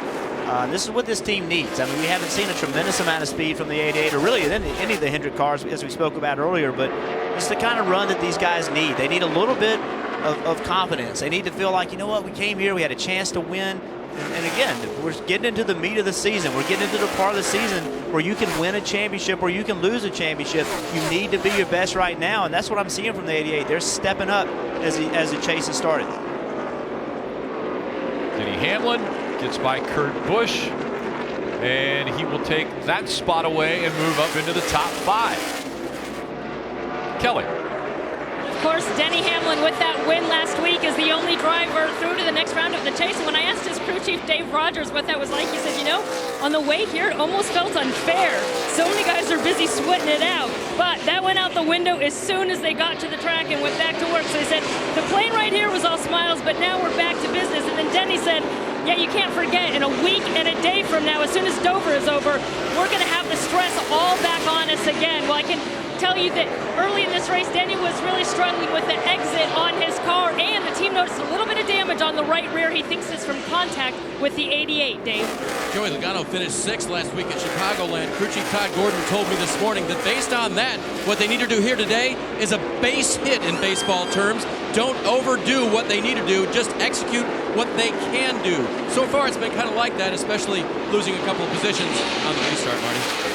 Well, Dave, in Chicago, Martin Truex Jr. was in the perfect position at the end of the race. 4th with 2 fresh tires. A lot of people thought he was going to win that race, but the restart sent him all the way back to a poor finish and in danger of not making it to the next round. They have struggled this weekend as well with his setup on the 78 car, but they're slowly making it better. Truex now up into the 12th position. Car getting a little bit better. Cole Pearn told me they're worried about this section of the chase. These first 2 races, if they make it through, they feel like they can be champions, Mike.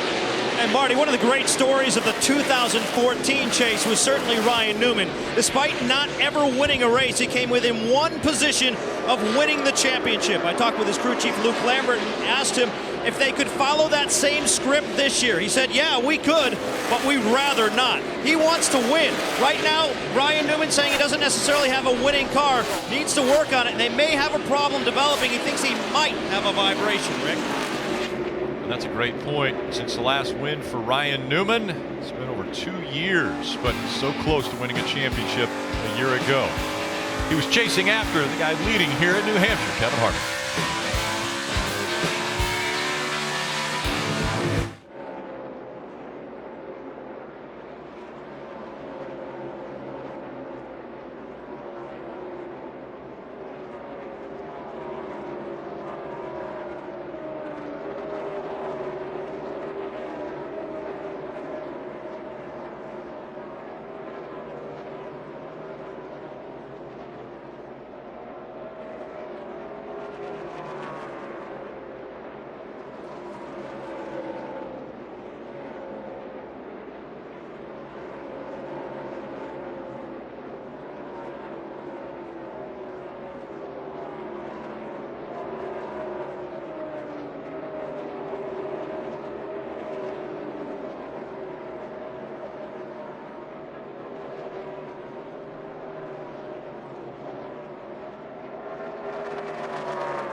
Sign up for the Quicken Loans Weekly Playoff Grid Challenge for your chance to win weekly prizes, including a Roku streaming player. The more weeks you play, the more chances you have for the grand prize. Quicken Loans will pay your mortgage for a year.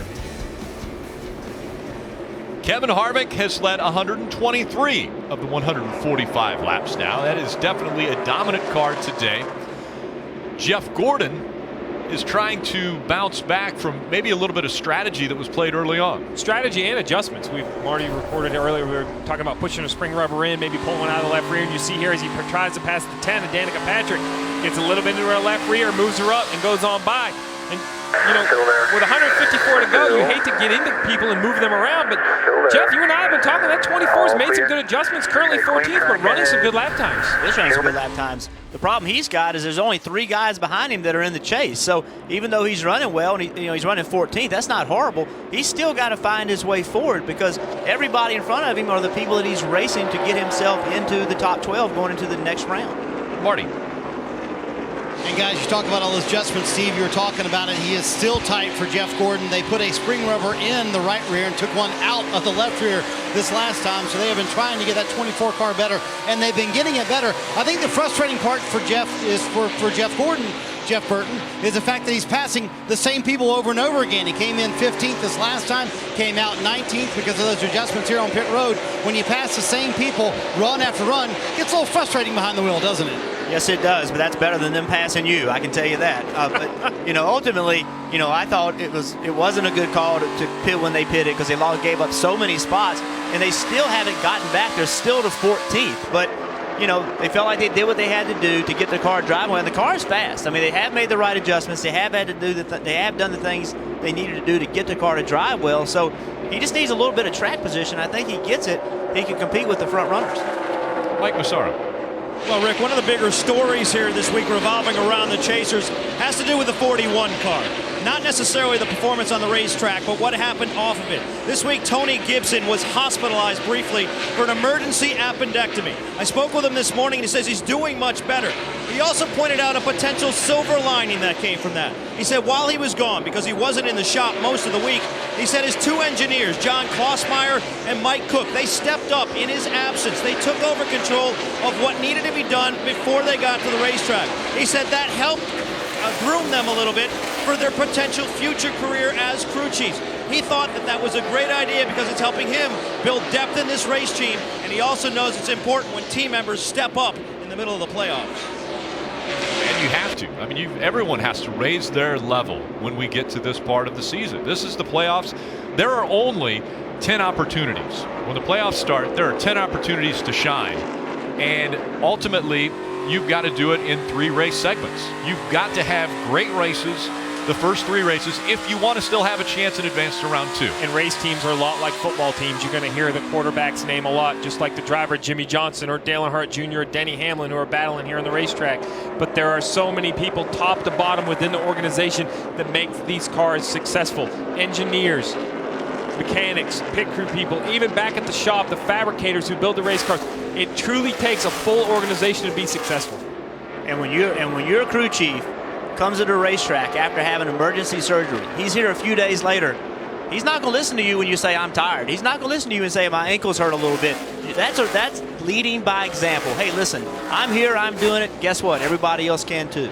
We saw Denny Hamlin get by Dale Earnhardt Jr. for the 4th spot. So Denny Hamlin, even though he already has a win and is going to advance into the second round, he's still pushing very hard as he works toward the front, trying to get a little bit closer to Brad Keselowski, who was just talking moments ago about the handling of his number 2 machine.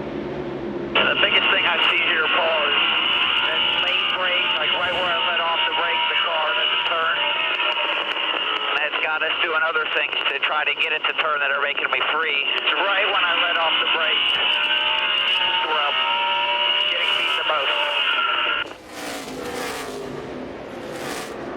Driver, what'd you hear there? Well, that's just really good feedback, and what he's saying is that he just needs to rotate, and anything they've done to make his car turn better has hurt his rear grip. And so they haven't found a way to make just the front end work without having to sacrifice somewhere else. And that's the hard part about this racetrack. These corners are really long. They last forever. They're flat. And when the car doesn't turn as good as you want it to, it's hard to get the speed through the middle of the corner that you need. I mean, this is one of those tracks I always had in my notes. Understand the order of operations. And I know that seems very silly, but entry, the most important thing. If the driver can't get out into the corner the way he wants to get into the corner, you're always going to be tight in the middle. Then you seems to always be free off. So instead of trying to fix the free off, we always had more success by turning the middle, letting the driver get it straighter off. But you have to have this feedback from your driver to let you know if you are going the right direction. If not, you're just guessing, and guessing really gets you nowhere. Even though Kevin Harvick is out front, the fastest lap turn last time by, Denny Hamlin. He must be the man on the move as he gets closer to that top spot.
Caution is out. Kyle Busch was into the wall. Now he is behind the wall and in the garage. They will have to go and do a lot of work to the right side of this car, especially the suspension on the right front. The right front wheel locked up as he went into the garage. Take a look. Obviously, he's got, most likely there's a right front tire down. Don't know if he ran over something or possibly melted a bead. A lot of braking you can use here. You can actually melt the inside edge of the tire. So not sure which it was, but certainly it looks like to me a tire going down. Yep, there. So yeah, you can see the hood pop when the tire went down. It's Kyle Busch. It's killed. Won here in July. Now he's behind the wall. The first chaser with an issue at New Hampshire. Marty? And guys, Matt Kenseth has the very first stall on pit road. He said the track has taken a big swing. He's top left-hand side of your screen. A little too tight in the center for Matt Kenseth. He'll do 4 tires. Kevin Harvick, the leader, just took 2 tires on that stop. Kelly? Hamlin in the 11 car, your lower left there, said it fired off way better that time, but he could use more center turn. He's been adjusting the track bar. You see he's going to get 4 Goodyear tires, Dave. Sunoco field for Brad Keselowski, blocked in as he left. He took 2 tires to try to speed up his pit stop and get track position, but there was another car coming by he had to slow down for. Look at the race off pit road. Harvick holds that top position. Carl Edwards advancing 7 spots with a 2-tire stop. But the big story, Kyle Busch into the wall, now in the garage.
Back here at the New Hampshire Motor Speedway, we're under caution as a result of a crash involving the 18 car of Kyle Busch. You can see the work going on in the garage. Here's what transpired on the racetrack. It appeared a right front tire went down, perhaps a melted bead, but he ended up in the wall and sustained some heavy damage to the right side of that race car. This time.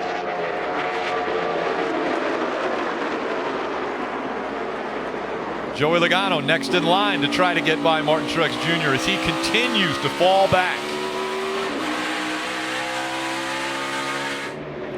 So Truex, when he pitted, he was running 11th. So the goal here is to try to pick up some spots, obviously. But worst case scenario, don't fall any further back than 11th. Because they pitted in 11th, came out in 4th by putting those 2 tires on versus 4. Just don't get any further back than 11th, and you would have gained by doing this. And the other strategy and adjustments that were made to a car that we have to look in a similar situation was Jeff Gordon, who pitted when he was running 12th, made some adjustments to that car. They fell back outside the top 20. Now he's worked his way back up to 16th. So still, it's been a loss with the adjustments that they've had to make. But that's what happens. We talk about the decisions these crew chiefs make, and we forget about them. This is a decision that was made over 100 laps ago, and they're still behind because of it. It's quicksand. You kind of start, the more you struggle, the deeper you go. Just like Carl Edwards in the 19 team. They had removing equipment on the last pit stop, had to go to the tail end of the field. That penalty is going to be very hard to dig out of. If we look on the pit stop, they only take right side tires. But as they go to drop the jack, you see at the back of the car, the gas man, he's trying to stay plugged in as long as he can. He's trying to get as much fuel in the race car as possible. When Carl Edwards leaves, it catches the dump can, it goes over the white line. That's a penalty. But the compound penalties and mistakes, after they were told they had a penalty, the 19 went to the tail of the field. But Jeff, they didn't come back in to get left side tires. You're already starting left. I think it was just a mental mistake. Let emotion take part. They didn't come down and take left side tires. There was no harm in it. They should have completed the 4 tire change. And Joey Logano now trying to get by that 78 of Martin Truex Jr. For more on the 19, Dave Burns. Rick, I asked his crew chief Darian Grubb this morning what Carl needed to do today since he finished second last week. It's not a must win. He said, we must finish top 10. Well, they had to restart 26th, so there is some work to do there. And Steve, isn't it interesting? The whole can didn't have to leave. It was kind of like an out of bounds in football versus soccer. Just a little part of the can left the box, and that was enough. That's all it takes. You own your pit box, but outside that pit box, NASCAR owns. You can have none of your equipment leave the pit. And that's really for a safety reason more than anything. Why is that a penalty? Because we can't have air guns, dump cans, parts of pit equipment leaving the pit box. Another car could hit it. It could hit another crew member. It's really a black and white call. Unfortunately, it didn't take but half the dump can to penalize the 19. Yeah, if a wedge wrench stays in the rear window of a car, goes out on the racetrack, that's potential danger for everyone around this track. So they don't want any equipment ever leaving the box, and that's reason for the penalty as we continue to watch that 78 of Martin Truex Jr. just fall back further and further. He's battling. He's fighting hard, Jeff, but it's just the fresher left side tires in these cars that are catching him, the 5 at Casey Kane. You see how much better it turns on the exit of the corner. He's able to get the power down. Now he has position on the 78 entering turn 1. He's still in 9th position, though, so right now the gamble is worth it. Again, if he falls back past 11th, then you have to consider that it wasn't worth it. Casey Kane running 10th, trying to take that 9th spot away. Ricky Stenhouse Jr. just behind him, just outside the top 11. Harvick still leading in New Hampshire.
I want to take a look at our Toyota driver update. Matt Kenseth, running the best of the Toyota drivers, in third. Denny Hamlin, seventh. Carl Edwards with an issue on pit road. He's now running 25th. Kyle Busch running 40th now after hitting the wall, and they are in the garage continuing to work on the 18. How does that affect the chase grid? We look at the 16 drivers as they run. Denny Hamlin with the win will be up top. Kevin Harvick right now hovering right around the cut line in 12th, but of course if he wins he goes up, and that adjusts everything down to where Jeff Gordon would then drop down into 12th. But you see Clint Bowyer down there 28 points below the cut line. Kyle Busch already 4 points below the cut line because of the issue he had on the track today. This is why this is so stressful to the teams. I mean, you know, Kyle Busch and his team, they're having a good day. They're not doing anything wrong. They're not running great, but they're running well. Have a good chance to get a good finish. In a matter of a second, your entire season can change. And that's what all these teams are dealing with. They know it. Kevin Harvick has dominated this race, but the race isn't over. There's a lot of racing left to go. Anything can happen. He can go from, hey, it looks like a sure win, to being completely out of the playoffs. Kevin Harvick has already locked up the point for most laps led. He's at 161 laps led. Nobody can beat him for that honor because there's only 116 laps to go. Brad Keselowski, Matt Kenseth, Kurt Busch, Jimmy Johnson. They are the top 5 behind Harvick. And Denny Hamlin has taken that spot away from Jimmy Johnson, that top 5 spot.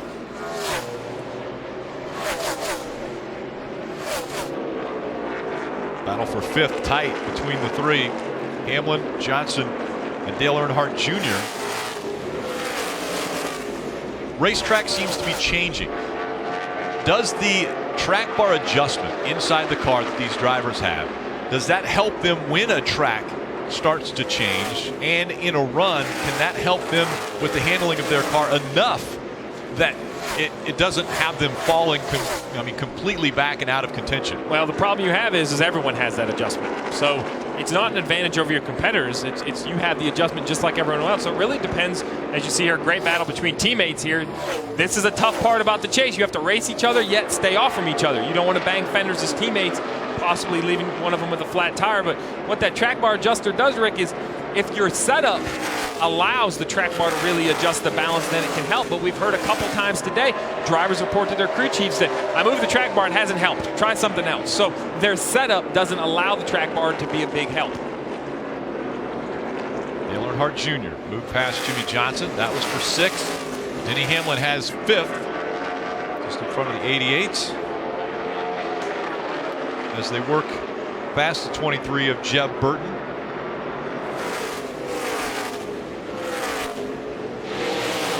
We want to go through the field once again, and we'll start with Marty Snyder.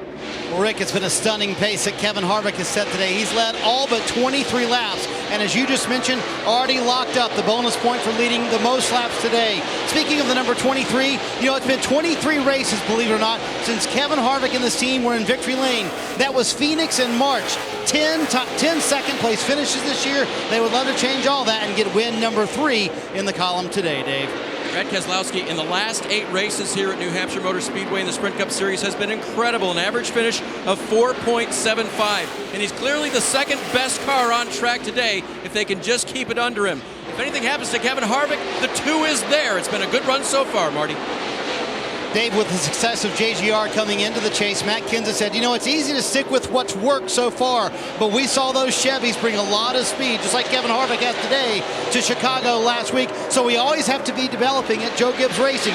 They did that today with a setup for Kenseth. They were not good in practice yesterday, but they have made this car not only better for the start of the race, but better throughout the race. They're in third, Mike. Marty, Tony Gibson told his team earlier this week he does not want them to look ahead. Do not even look at Dover. Just concentrate on what's going on in New Hampshire and get max points. So far, Kurt Busch biding his time. The car has not been perfect. He's been near the front, but can't quite get there yet because the car has been loose. They adjusted the ride heights on the last time down pit road. The car's been a little bit better, but he still can't make his way to the front. Kelly.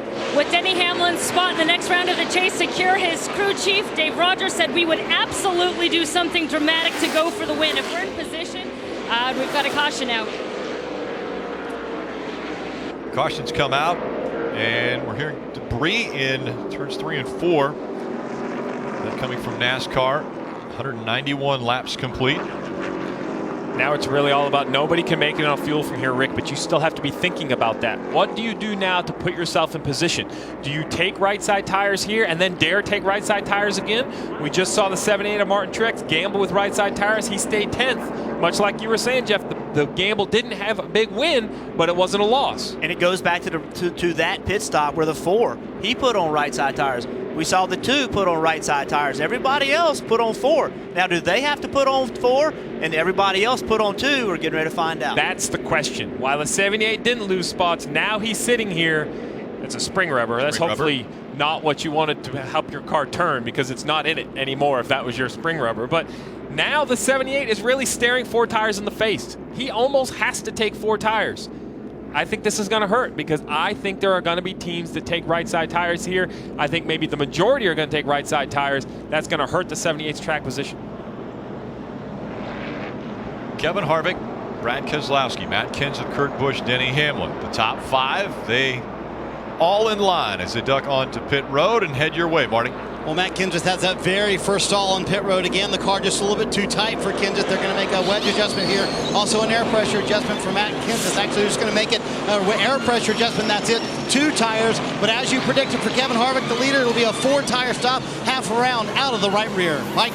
Kurt Busch's team has gone to work on the chassis several times today. Not this time, however, just 4 tires, air pressure, and fuel, Dave.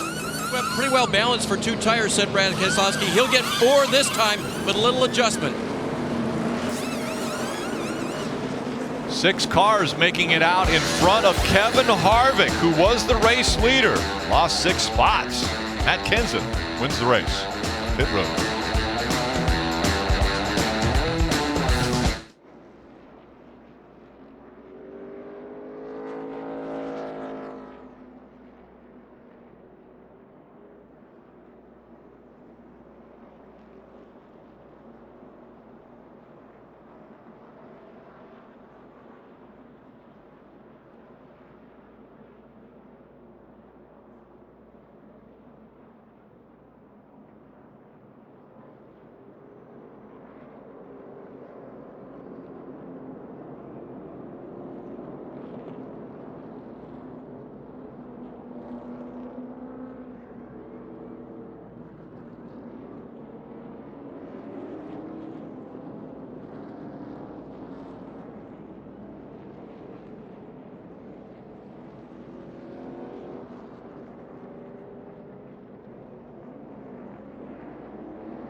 "36 laps is all it took for the team to put the 18 back together and get him back out on the racetrack. Now I want to do the McDonald's Who Are You Loving, as we ask our experts up here. I like Kevin Harvick. I think Kevin Harvick has been a dominant car today. But the interesting thing here, Jeff, took 4 tires. I'm liking that situation. That gives him the opportunity to take 2 tires on the next pit stop. I think Ronnie Childers already thinking ahead. Yeah, I'm nervous about it because I think the guys in front of him, when they come back, they could take 2 again also. It's all going to depend on what kind of restarts Kevin Harvick can get. And now out front, Matt Kenseth shows the outside line. Green flag back in the air. We're back underway. Closing in on 200 laps complete. Lap 197, way down to the bottom of the track, and on the apron was the 4 of Kevin Harvick. That's a new groove. I've seen low, but that's a new low. That's unbelievable. All the way down to the grass. Now Martin Truex is going to have that option as they go 3 wide into turns 3. Very congested through 3 and 4. So you're talking about 2 tires versus 4 tires. The 2 guys that have 4 tires are the 2 car and the 4 car. So the race for this win could be happening right now. If the 2 can stay in front of the 4 and then everybody else comes in, these guys are able to take 2. If everybody else has to take 4 later, then the 2 could have track position on the 4. That's absolutely right, Jeff. You have to understand who you're racing. When it comes to 103 to go, the crew chief has to tell the driver, who must you get in front of? Who are we racing that's on our strategy?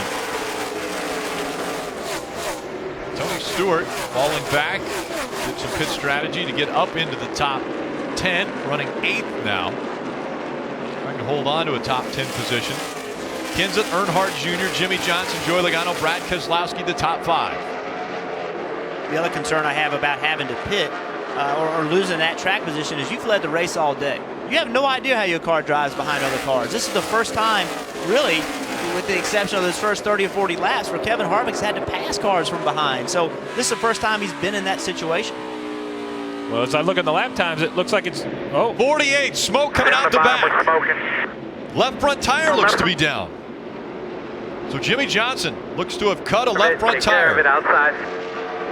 The problem with this, unless a bunch of debris comes off that left front tire, there'll be no caution for this. You hear him saying, it's flat, take care of it. He was 3rd. Another chaser with issues. Left side, tire jack, left side. Get ready to pick the car up. You heard Chad, get ready to pick the car up. There's no interliners here. They're going to have to get the car lifted up to get the jack underneath it. That's going to be the biggest concern, is this has to be an efficient stop. Coming in with only 3 tires up. Back it down, back it down, back it down. Kelly, they're in front of you. And they took 2 tires last time around. Chad Knaus so positive, so high on his pit crew. It was a left front flat for Jimmy Johnson. He saw the smoke straight away and radioed it back to Chad Knaus, who immediately told him, of course, to bring it in to pit lane. A pretty quick stop there to get those fresh tires on the left side there. And Jimmy Johnson making his way off of pit road and back out onto the racetrack. He was able to stay on the lead lap when they crossed the start-finish line, but now Jimmy Johnson falling a lap down as Matt Kenseth was able to get by him. Well, Jimmy's goal right now is to get all the way back as far as he can to be the first car 1 lap down, so that if the caution does come out, he will get the free pass. So that's Jimmy's race right now. He has to focus on that. 27 points, Rick. 27 points. 3rd to 30th. In the last 60 seconds, Jimmy Johnson's lost 27 points in the chase. That's how quickly it can happen. As we mentioned at the very top of the show, things happen quick. Matt Kenseth, race leader. Dale Earnhardt Jr., Brad Keselowski. Kevin Harvick has worked his way up to 4th now on that 4-tire stop. And when we talk about cars that handle good and will they handle in traffic, on the last restart, Kevin. Oh, into the wall goes the 10. And 10 is hit as well as she was coming back down the track. Danica Patrick. Looked as though the 55 of David Reagan made contact with Danica as she was coming down the track. She gets the car refired. Looks like she's going to try to drive it back. All that blue foam you see on the racetrack there was probably out of the door of the 55. Probably peeled his door open, probably the right side, but looking at the 55, that's the energy absorbent foam that's in the door between the sheet metal and the chassis. The window net's down on the 55. That's always a good sign. But you see the right side of that car is completely torn off. Yeah, Danica was having a good day today. She was running 12th, had run well all day long. So once again, they don't get the finish they were looking for. Yeah, Danica was running 12th. The 55 is running 22nd.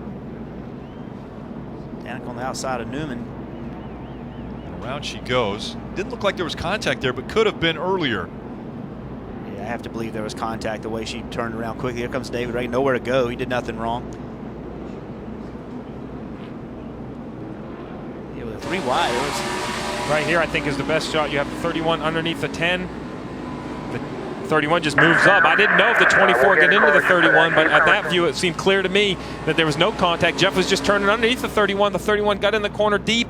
Yeah. Between the 31 and the 10, there was definitely contact. Whether the 31 came up or the 10 was coming down, that's what makes this corner so difficult, Jeff, because what's the line? You can't follow the dotted line. What's the natural line of the cars into the corner? Yeah, Danica was expecting Ryan Newman to go all the way down to like the left, put the left sides closer to the yellow line. She was protecting that spot, trying to, arc in the corner, and just Ryan Newman thought, hey, you're not coming down that far. So Ryan Newman didn't do that on purpose, but ultimately it looked like Ryan did not give her the room that she was expecting. Now they've stopped the field on the backstretch. We've gone to a red flag condition. A lot of cleanup is going to have to take place in turns 1 and 2, all the foam that came out of the cars.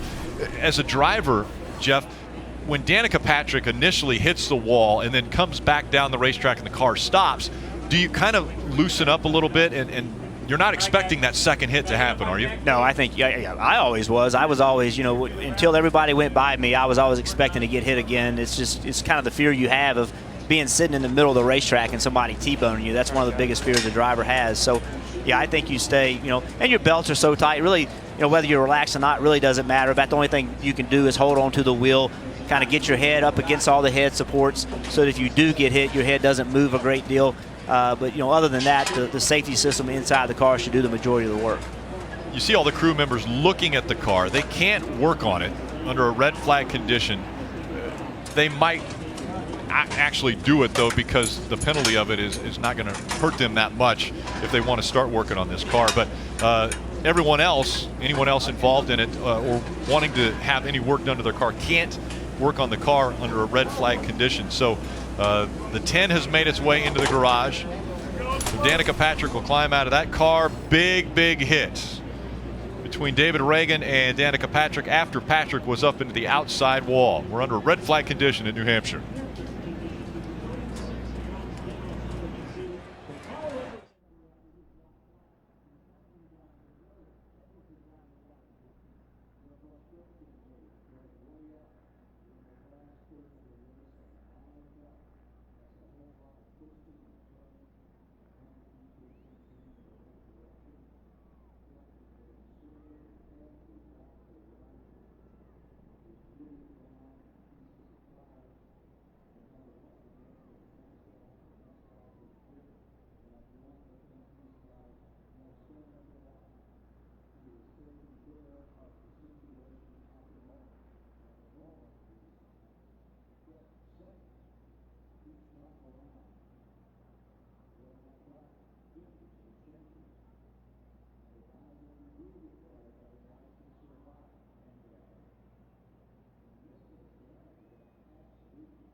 Welcome back to New Hampshire Motor Speedway. We're under a red flag condition after Danica Patrick got into the wall in turns 1 and 2, and then Contact made between the 10 and the 55.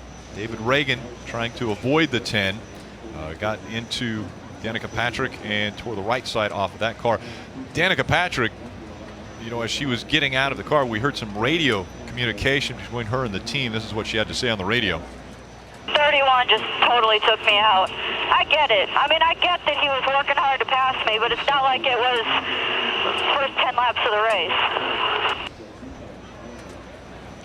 You can see Danica, she's expecting Ryan to be where the 24 was, to be quite honest. She was expecting Ryan to be lower than he was. And as you said, Steve, these entries they're wide. You know, you try to get the guy that's underneath you to be as low as he can, but Danica she thought Ryan was going to give him more room. To be honest with you, I don't know who was wrong or who was right there. I mean, it's just one of those things that I know Ryan Newman didn't do that on purpose. I know he thought he was where he needed to be, and she thought she was where she needed to be. So sometimes wrecks happen. Well, the question mark I have is, does Ryan Newman think does he think he has room to his left? Does he think Jeff Gordon is there? Does he, because Jeff Gordon is right to the 31's bumper. Does he think he's given the 10 enough room? It's a judgment call. That's short track racing. I mean, that unfortunately is the how quick it can happen. One other thing, I mean, David Reagan trying to, take the lowest line down. Is that a situation? Should Danica Patrick have locked the tires up there? I mean, well, she could have had the tires. She hit the wall. It could have broken a brake caliper, and could have had a problem where she doesn't have any brakes. So, whenever you hit that hard, things get broken, and sometimes the cars don't have brakes. I hate this, though, guys, right here. Now, you see these cars rolling. What they're doing, the 22 as he rolls, the 11. The crew chiefs are telling these drivers. So we've been running. We've run on 204 laps at a high braking track. The brakes are extremely hot. What they're going to tell their drivers to do is, as they sit back here, and now the pace car's starting to roll off, but continue to let your car roll a little bit at the time. Don't let the pads sit against the rotors, the brake discs. This is a concern. This was always a concern of mine. When you have a red flag at a braking track, everything cools down. We talk about that brake vibration at Richmond. This is another track that you can get it. And after cooling, it can be a bad, bad problem. It was just 6 minutes that we were under red flag condition as the car's rolling once again. The track cleaned in turns 1 and 2. So the opportunity for the teams to make their way onto pit road won't happen this time, as pit road is still closed. My stomach is in knots form, Rick, because as we mentioned earlier, the fuel window is around 83 to 88 laps. Well, here we sit at 96 laps to go. Next time by will be 95 laps to go. I don't know what it is about Loudon, why we always have to have a caution at around 90 or 95 laps, because now it's easy to say you're going to be aggressive. It's easy to say you're going to go for the wins. How much are you going to go for those? Are you willing to stretch the fuel? Because if you run out of gas, as we've seen a ton of people here do before, Jimmy Johnson just lost 27 points with a flat tire. If you run out of gas, that could cost you 20 points. And just out of the infield care center is David Reagan. He's standing by with Mike. And Rick, he's okay, thankfully, but certainly a heavy hit. Didn't look like he could avoid it. What happened? Yeah, that was a hard hit. Thankful to all the NASCAR safety initiatives over the years. Everything's good to go. But, we'd had kind of a rocky day in our Aaron's Toyota. Had an unscheduled pit stop earlier, a loose wheel, got the lucky dog, and felt like we'd just kind of gotten back in rhythm. And I saw the 10-car wreck, and I was just hoping, and I thought that she would hold on to her brakes and maybe not come back down the track as quick and as violent as she did. And I guess if I wouldn't have hit her, she would have probably hit the inside wall. But all in all, yeah, I'm good to go, and I wish she would have just held on to the brakes. Well, Rick, pit road's open. Pit road is open. Well, who are we going to see? Rick, what's tough about this, if you're Carl Edwards running 14th, Stenhouse running 15th, from there on back, why not pit? There's no loss in pitting, but that could force the hand for the people in front of them what happens later in this race. Matt Kenseth goes by pit road. And quite a few more on the lead lap also going by the entrance to pit road. And it looks as though we'll go all the way back to the 27 of Paul Menard before anyone hops onto pit road. He was running 18th. So they'll take some attention from their crew, and we'll be back for the restart.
Just a few days into autumn here in the Northeast. A beautiful part of the country. Trees haven't started to change colors just yet.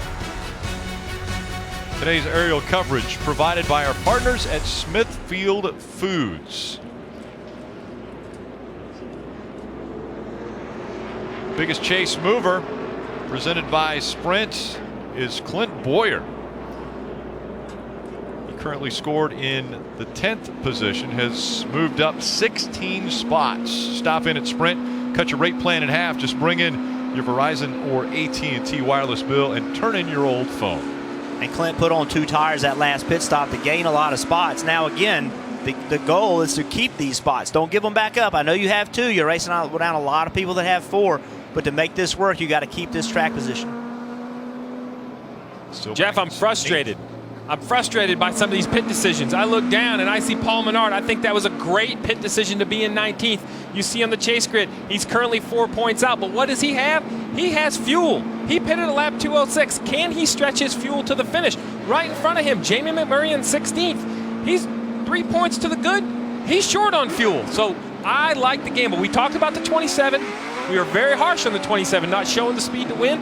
I think Justin Alexander, Paul Menard's a great gamble for the 27. This is what they need to perhaps move them through the next round. Steve, to your point, the longest anyone has gone, the longest between stops has been 83 laps. We have 91 laps to go. But we don't know how many cautions we're going to get. A lot. We may get a lot of cautions, and that saved Paul Menard. We will find out. Field all in line, 2 by 2. Kenseth and Earnhardt in the front row. Green flag back in the air.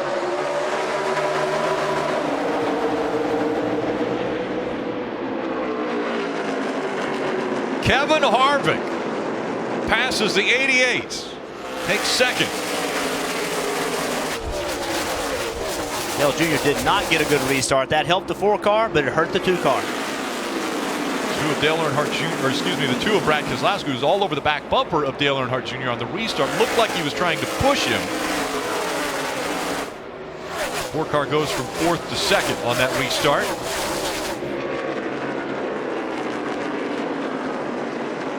Martin Truex Jr. just outside the 41, as is the 22 of Joey Logano. Here comes Harvick. Harvick to the inside for the lead. He'll take it away from Matt Kenseth. And the caution comes out. And there's your yellow. The 34 of Brett Moffitt. Saving fuel. If you would have come to pit road, what a perfect opportunity. But hindsight is always 20/20. It is, but you also have to understand the vehicle you have. If you don't have a winning car and you have to move up through the field. Get everything we can. Come on. I hear with the 34. Come to pit road, get some tires, try to recover. The 48's going to pick up the free pass. That's a big break for the 48 of Jimmy Johnson. But you have to race the car you have, Rick.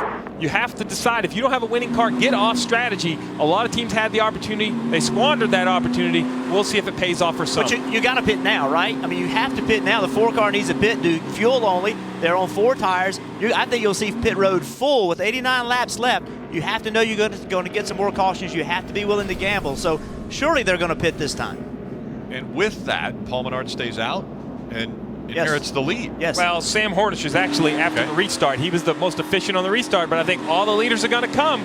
These guys that pitted, they're going to be the leaders. You're going to see a lot of fuel only, maybe 2 tires. Stays out. Strategy being played by all the chasers. Marty. Jason Ratcliffe made that call for Kenseth to stay out, and as Jeff Burton said, for Kevin Harvick, the leader, fuel only comes, and then he has to stall for just a second because Kyle Larson got in his way leaving, Kelly. Earnhardt Jr. in that 88's been dealing with cars that is loose in and off and tight in the center. He's really been working that track bar. You'll see the quick 2-tire change for the 88. Keselowski cleanly out in the 2. He did not have anyone blocking him in, and it looks like he'll be first off pit road. Just behind him, Kurt Busch, and then the 4 of Kevin Harvick. A very close call for Harvick as the 42. Logano's coming off pit road, but the 42 of Kyle Larson was just coming into his stall as Kevin was trying to leave his stall.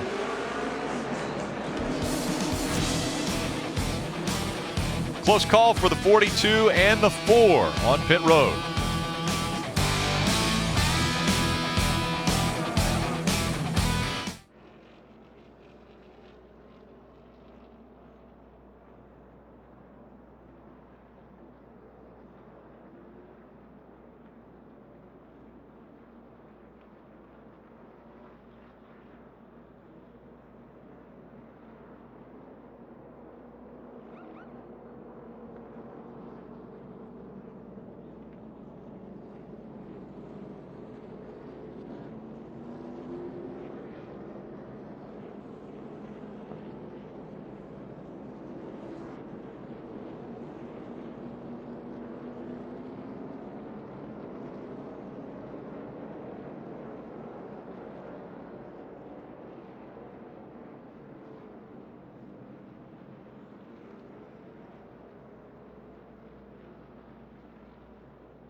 2x2 once again as we get ready for the restart. The field making their way down the backstretch, and strategy huge now as we will have 86 laps to go to the checkered flag, and Matt Kenseth chose to stay out. Denny Hamlin will restart second.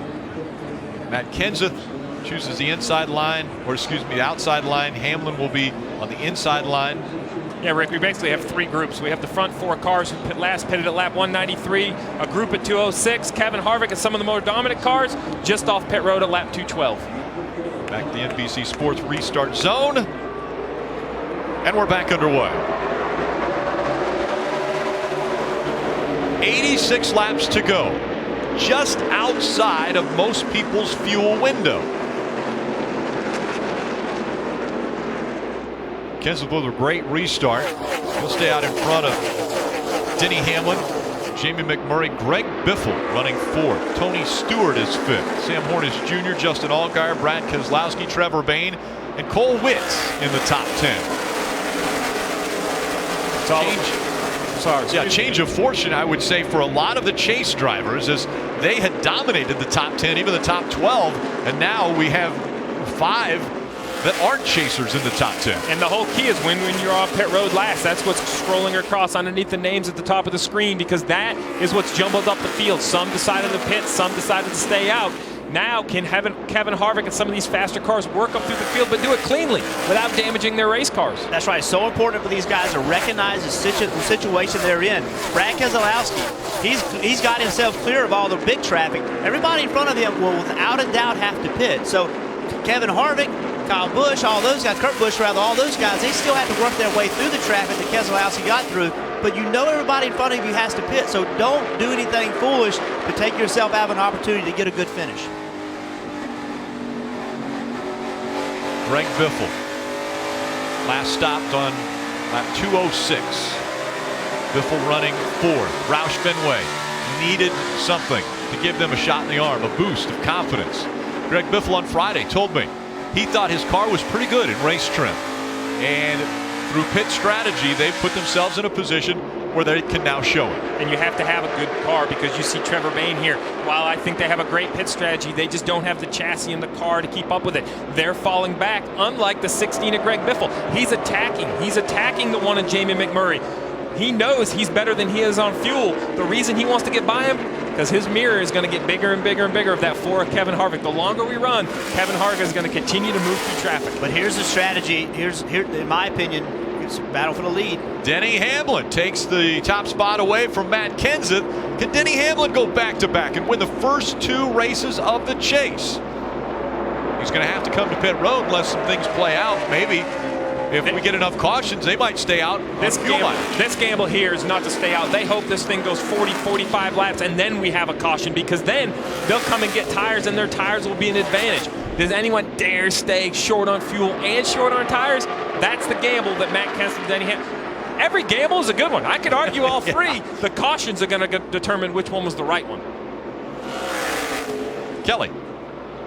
Crew Chief Dave Rogers telling Denny Hamlin, yeah, we can make it if we save fuel a bunch under cautions, but it is doable. And when we talked strategy at the start of the race, he said, we will do something dramatic to go for the win. We're not here just to get an easy top 10.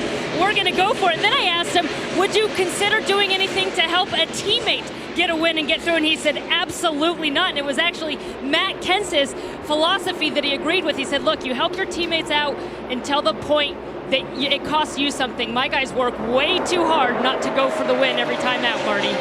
So Kelly, why did his teammate Matt Kenseth and Jason Ratcliffe not stop? Did you see Greg Biffle make the pass there back in the field? We'll check out the radio, the conversation between Matt Kenseth and Jason Ratcliffe.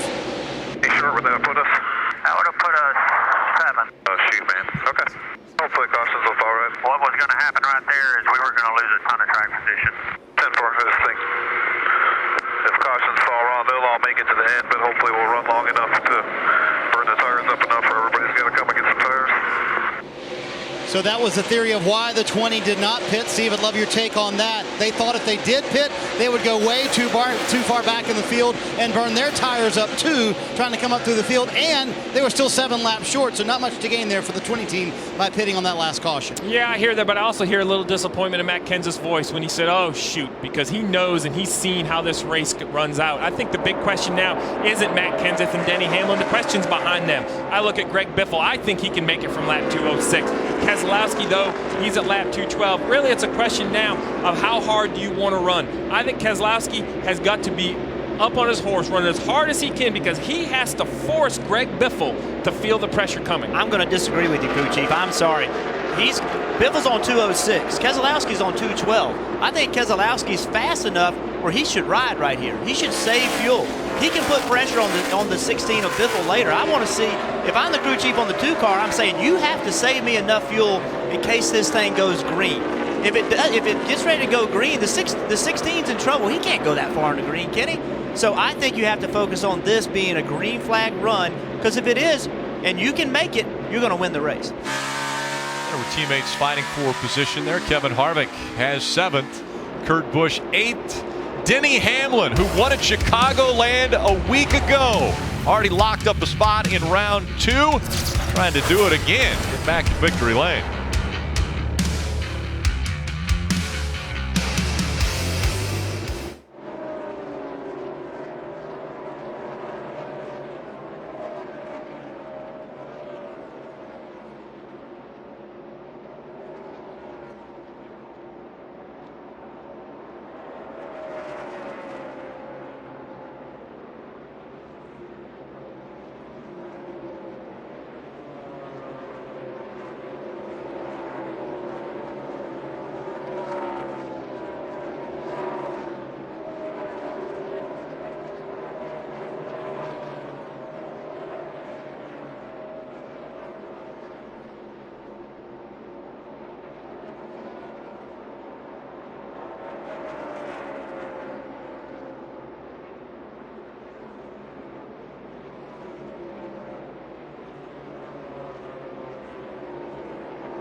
Chase for the Sprint Cup continues live from the Monster Mile next Sunday. The first elimination race of the playoffs. Coverage starts at 1:30 Eastern from Dover International. Saturday, Xfinity Series, Hisense 200 coverage at 3 p.m. Eastern. NASCAR is on NBCSN. Welcome back to New Hampshire Motor Speedway and the Sylvania 300. Denny Hamlin continuing to lead. Hamlin now has led 11 laps in the 11. Moments ago, Mike Massaro was able to talk with Danica Patrick. Danica Patrick drove her car back to the garage, but you walked to the care center. Are you okay? Yeah, I'm fine. I definitely got hit enough to kind of knock the breath out of me for a second, but to be honest, I went because I've actually been wanting to get my carbon monoxide levels checked for like a month, and I thought, well, I got time now. So I'm fine. I feel fine, but I definitely got hit, and I think that when I got hit in 1 and 2 by the car, not the wall, it seemed like the worst of it. But it's such a shame. We were having a good race, and the car was definitely pretty decent. Now we took 2 tires on that last stop, and it was definitely a little bit too loose. But I was kind of waiting for it to come to me, and you know, Newman's always been super fair, and I know that he was working to get by me. But it sounds like maybe Jeff got into him or something. So it's that time of year, you know. It's the chase. People are racing hard, and they want everything they can get. And maybe Jeff couldn't see exactly where he was in relationship to the 31 and me. So, but still not. I did not get the good end of the stick. Glad to see you're okay. Thanks. Danica Patrick out of the race. And again, that was moments ago. Kevin Harvick now trying to reel in the 2 of Brad Keselowski, and they're on a similar pit strategy. They came to pit road at lap 212. I think, in my opinion, when I look at this race with 68 to go, there's a lot of water downstream that could possibly change the outcome. But these are the two I think the focus needs to be on. Brad Keselowski, Kevin Harvick, as you mentioned, Rick, both pinning at lap 212. Both a little short on fuel from what we understand, but they are racing each other. They're the cat and mouse game of how hard do we want to go versus how much fuel do we want to save, Marty. Well, and they're about 6 laps short. Rodney Childers has told him that, but he has not asked Kevin Harvick to save any fuel. And every lap, Harvick is a little bit faster than Brad Keselowski. This could indeed be the battle for the win. Eventually, these guys are going to have to save some fuel at some point to make it to the end. Very interesting to note, yesterday in practice, Rodney Childers at the very end of a run asked Kevin Harvick, give me a couple of fuel-saving laps. They know what that number is. If he can get by the 2 here and then go into that fuel-saving mode, they know the number they need to hit to save the fuel they need to make it to the end. So good strategy yesterday in practice, all set up then by Rodney Childers and Kevin Harvick. So, Marty, the problem with trying to get by the 2 car and then saving fuel is the longer you go running hard, the harder it is to save fuel. So Kevin Harvick is really good at saving fuel, but it's the gamble. What they're gambling right now is, do we think another caution's coming out? If they think another caution's coming out, Harvick and Keselowski, they need to be running as hard as they can to try to gain spots, catch Biffle, catch Kenseth, catch Hamlin. But if the caution doesn't come out, they needed to have been saving fuel. They needed to have been waiting and just saving fuel. So this is a big gamble being made by people that are going to need these points. Well, who wants them to save fuel? Greg Biffle, because he keeps looking up in the mirror going, y'all are supposed to be saving gas, but you're catching me. I want y'all to save gas.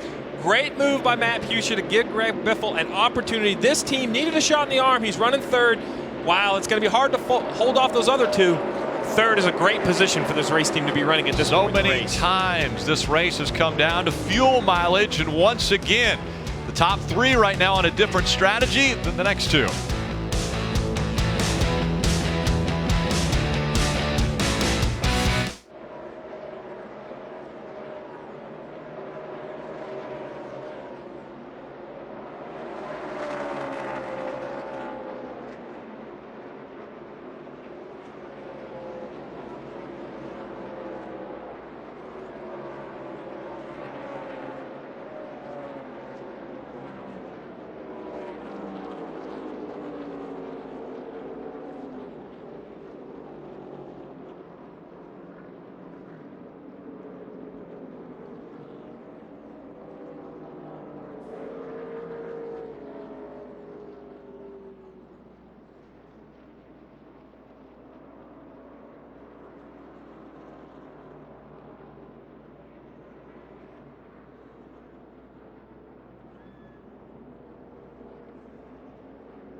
As we were in NASCAR nonstop, you saw the 51 of Justin Allgaier into the wall, bringing out the caution. It's the 9th caution of the day, and that has all of my experts up here head spinning. What strategy do you use? Kenseth on pit road. Denny Hamlin on pit road. And he's got some more lead lap cars coming at him. Marty. Matt Kenseth said the car is taking a really big swing this time. He said it was much looser this run. 4 tires for Matt Kenseth and also an air pressure adjustment. Jamie McMurray pitting here as well. Said the car's a little bit too tight in traffic for those guys. McMurray with 4 tires also leaving pit road. Kelly. Denny Hamlin in the 11 car said the track is getting freer. He was working the track bar. It was 4 Goodyear tires, an air pressure adjustment, and a wedge adjustment. Sunoco fuel for Denny Hamlin. It'll be 4 tires for Joey Logano. They haven't had the best handling car all day, decided to give themselves the best rubber they could to the end of the race. And you'll be able to see everything as we continue NASCAR nonstop from New Hampshire Motor Speedway.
Welcome back to the Magic Mile.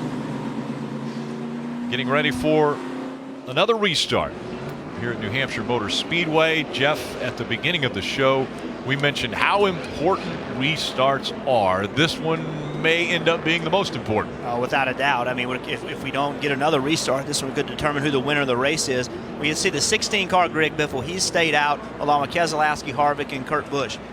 The lane that the 16 of Biffle picks will determine where Keselowski starts. We know for a fact that Kevin Harvick's going to start third because he's in third. He's going to be on the inside line. So which line gets moving? You can do everything right, but if the line in front of you doesn't move, then you get trapped behind it. We know Biffle has not been as fast as these other cars have been. So Biffle's picking the top, Keselowski on the bottom, and that puts Harvick right behind Keselowski. I think that's what Harvick wanted. And this is the whole story. Greg Biffle's on the oldest tires, last time on pit road at 206. Then we have a wave of cars in the 212 area. Has probably the 2 fastest cars today, if not the 3 fastest, between Brad Keselowski, Kevin Harvick, and Kurt Busch. But then you look back, Denny Hamlin, he was just out leading the race. He chose to come get tires. He has about 25 lap fresher tires. Will they pay off in a 55 lap run to the finish? More on the 4, Marty. An interesting twist, guys. Rodney Childers actually wanted Kevin Harvick to pit that time. He thought 2 tires and allowing him to race the guys up front would be better. He was watching what he thought was a real-time monitor. That monitor was delayed. By the time he said pit, pit, pit, Kevin Harvick has already passed pit road. So they're out there with the older tires trying to make the fuel stretch and seeing if they can win this race, Rick. Yeah, remember, points very important. If we look at Kyle Busch, he gains 2 more points because of the 10 and the 55 off the racetrack. Now, 2x2 once again. Greg Biffle, Brad Keselowski making up row 1. Green flag back in the air.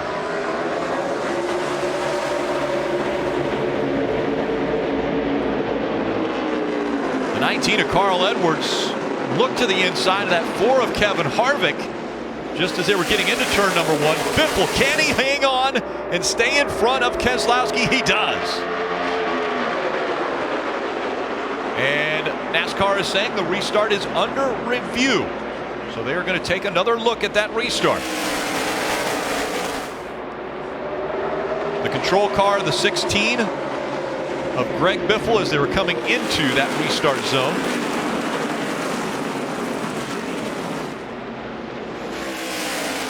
Biffle still out in front of Brad Keselowski. Biffle last came on to pit road, lap 206. Keselowski and Kevin Harvick, lap 212. You see Carl Edwards to the inside of Dale Earnhardt Jr. Keselowski all over the back bumper of Greg Biffle.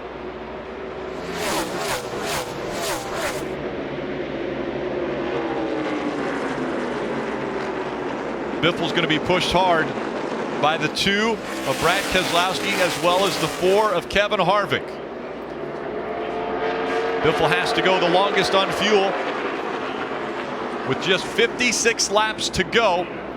Already the engineers, crew chiefs scratching their heads. How much fuel do we actually have? How far can we go? What Kevin Harvick's hoping for right here is that the 2 will get underneath the 16 in the middle of the corner. That'll slow them both up. If he gets underneath him at the wrong place, they'll lose that momentum. You can see Kevin Harvick make it 3 wide. 16 of Greg Biffle's doing a great job. The 2 is being posted for a restart violation. NASCAR. They reviewed it since the beginning. 10-4, buddy. The 2 being posted. Big implications there for Brad Keselowski and the chase. Restarts have been a hot topic of conversation. Really, what do you want me to do here, Paul? You hear Brad asking for some direction. What's he want to do? 26 cars on the lead lap. Brad Keselowski is going to be shown the black flag. Kevin Harvick obviously has the information. He's not pushing the issue. He seems to be hanging back, waiting for the 2 to peel off. Again, this is a good opportunity for Harvick to save a little bit of fuel. Like you said, he knows this information. He doesn't have a lot of pressure from behind him from Busch, so he's able to just try to save a little bit more fuel here and then go try to attack the 16 later. Boyer is on pit road. Another one of our chase teams with a problem. And there the 2 makes the left turn onto pit road and will serve its penalty for the restart violation. Let's take a look at this restart once again as Greg Biffle continues to lead. No speeding. So just remember, Greg Biffle, the car on the outside lane, is the leader. He is the control car. He is the opportunity. He needs to maintain speed. You see him at about 45 miles an hour. He can go anytime in this box. It looks to me that NASCAR has the right decision, perhaps, because Keselowski, according to the GPS, accelerated quicker. Was Greg Biffle spinning the tires? I don't know. There's a lot of question marks. This is really a ball and strike call. But you see right here, Greg Biffle doesn't go. The 2 tries to go. And we've got to reiterate, the red lines and those pointers that are in there, that's ours. NASCAR does not look at that information when they make a decision.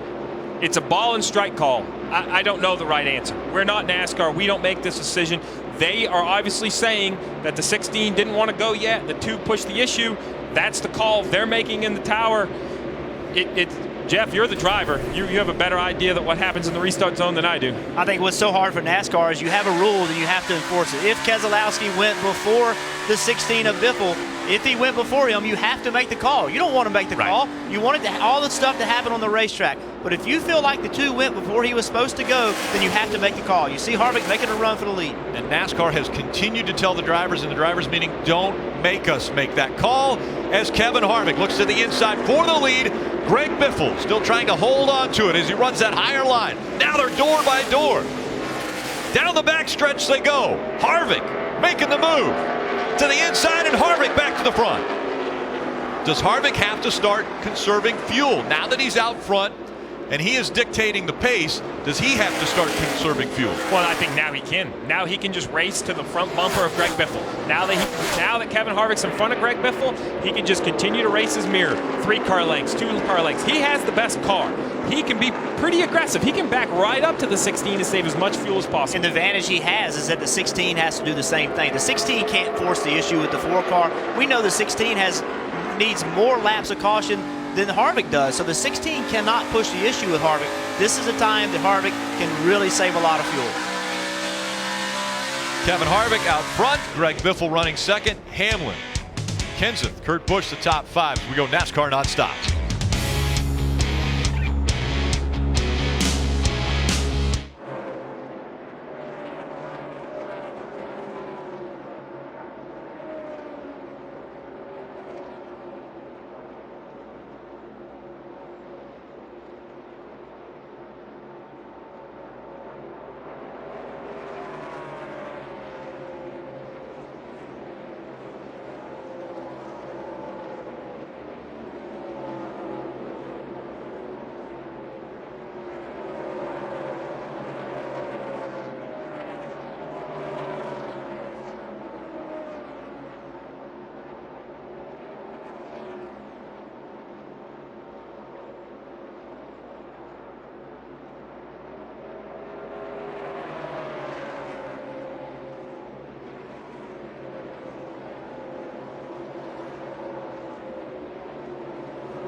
And welcome back. It's Kevin Harvick in front of Denny Hamlin now, as Greg Biffle has dropped back to 4th. Matt Kenseth running 3rd, but the fastest car on the track is the 11 of Denny Hamlin, who came to pit road on lap 239. Not a fuel issue for Denny Hamlin. He's going very hard right now. He knows that the 4 is in fuel conservation mode. That's the 11's goal. He already has a win in the bank. There's nothing for him to lose. He's going to push this 4 car as hard as he can. At some point, Kevin Harvick is going to have to decide, have I saved enough fuel to hold him off, or do I have to continue to save, Marty? Well, Steve, even before he took the lead from Greg Biffle a moment ago, Tim Fedewa, his spotter for Kevin Harvick, told him, listen, we've got to start saving fuel. So he was sort of in fuel-saving mode, getting around the 16 car. But then once he got past him and saw the 11 coming, Rodney Childers said, you know the 11's going to run us hard. Do all you can do to keep him behind you, but also stretch that fuel. It's been since March since Kevin Harvick won. He's going to do everything he can to keep it up front. And Marty, I think part of this decision is based on what they feel like they have to do to transfer to the next round. If they came into this race just completely believing that they have to win in order to transfer, then you do one thing. But if you analyze, you say Bowyer's not running well, Kyle Busch has had problems, Keselowski now he's a lap down because of the penalty. If you look and analyze, do you then say, you know what, second, third's okay? That's good enough to move us into the chase, and those decisions are all that thought process will go into making a decision on what the 4 car wants to do right now. But Jeff, how difficult is that when you have that apple sitting out there? I mean, Kevin Harvick knows if he wins this race, he advances to the second round. He also knows if he runs out of fuel, he'll have to win Dover. And like Steve said at the beginning of the show, don't leave New Hampshire knowing that you have to win Dover. Marty. And Jeff, remember, he told us in the pre-race show, there's a lot of ways for us to get to round 2. We do not have to win to get to round 2. So they know all they need to leave here is with a top 3 finish. But right now, he's able to keep in front of the 11 and the 20. And again, this battle now taking place between Harvick and Hamlin would have been a 3-car battle if it wouldn't have been for the restart penalty that Brad Keselowski suffered. Dave? And Rick, Brad was so confused because when he got word that he was going to be black flagged and had to make a pass-through penalty, he was behind Greg Biffle. He said, how can I, have the penalty when I'm behind the guy? But that's not when the call was made, and the call was made on the restart. Now his spotter, Joey Meyer, is trying to direct him through traffic. A car in front of him is either, quote, a lapped car, or it's given a number. If he gives it a number, that car's worth a point. Brad came out 25th and last on the lead lap. Now everyone he passes on this lap is a point and toward the championship. Yeah, Brad Keselowski still on the lead lap. He's running 24th now. There are 25 on the lead lap. See the battle for the lead. This is a battle for second now. Let's go back to the restart for just a moment. The drivers have been telling NASCAR, we want you to make calls. They feel like that they want the rules, and they want to have to abide by them, because if not, then it's free reign for everybody. The problem is when they call it on you. Then you feel like, well, I didn't do it. They shouldn't have been the penalty on me. But, the drivers continually push this restart thing, and it's gone on and on and on. And NASCAR has said, you know what? Enough's enough. We're going to start penalizing. Denny Hamlin's in a difficult position. He has his teammate behind him. His teammate has run him down. If the 2 of these cars battle side by side, that will put a little gap between them and the 4 of Kevin Harvick, and make Kevin Harvick have an opportunity to not have to run as hard. Denny Hamlin wants him to run as hard as he possibly can so that he can get up there and win this race. But he's got Matt Kenseth behind him, so he's got to work as hard as he can to keep Kenseth behind him. Absolutely, and I look farther back because we know cautions can come out. We have Joey Logano consistently run some of the fastest laps on the track in 4th. So these guys all have to play the game of how hard do they run versus fuel versus the 4 car. But these 2 Joe Gibbs Racing teammates, they're battling hard. One with a win, one needing a win, but you wouldn't know it. You wouldn't know their teammates. They're going to battle hard to the finish for the win. Denny Hamlin running second, already has a win, already has that free pass into round number 2 of the chase. And Mike, moments ago, we saw the 15 come to pit road. What were they doing? Well, yeah, obviously an unscheduled pit stop on lap 247 for Clint Bowyer, just adding to the frustration of the weekend for him. They thought he had a right front tire going down. They came into pit road. They changed all 4 tires. They looked at the right front. It didn't appear to be flat. It may have been going soft, but it wasn't completely flat. It looked like it was up, but obviously not a situation the 15 wanted to experience. They needed to come away with a pretty good run today. Kevin Harvick on a different pit strategy than Denny Hamlin running second, who will have enough fuel to get to the end. We go NASCAR nonstop.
Let's take a look at today's Mobil 1 performance factors.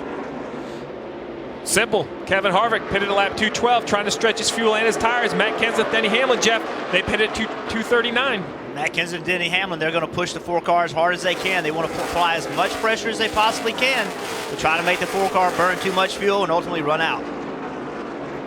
And Matt Kenseth has been able to get by Denny Hamlin for the second spot. Hamlin has fallen back. Kenseth has been able to make the move. Now can he reel in the 4 of Kevin Harvick? We listened in moments ago to the 11 as far as strategy. Here's what they had to say on the radio.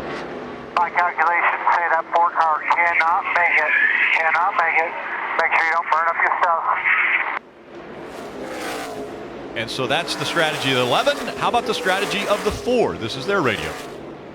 Feel like you're getting 2 A laps right here or not? How many do I need? Well, probably 12 total, but that was starting at the beginning of the run, and that's not saving anything under caution like you did. And what makes me nervous about that is when he said, "How many do I need?" That makes me nervous because that sounded like I hadn't saved any. Oh, if the driver doesn't know how many laps he needed to save, then how much do you know to save? So that makes me nervous. Marty, what about the 20? Kenseth now up to second. Well, and clearly catching that 4 car as well. A moment ago, he was behind his teammate Denny Hamlin, and he said, "I burned up my tires here." He told Jason Ratcliffe, "I'm going to back up for a moment, let him cool down, and then make a run at the 11. About 3 laps later, he passed the 11, and now he's reeling in the 4 because Jason Ratcliffe told him on the radio, "You're doing a really good job. Someone needs to put pressure on that 4 car. If we do, I don't think he can make it the rest of the way on fuel." This is getting really fun, isn't it, guys? Absolutely. Now it comes down to 22 laps. Does Harvick have enough? And if he does have enough, can he still hold off Matt Kenseth, who is charging to the front?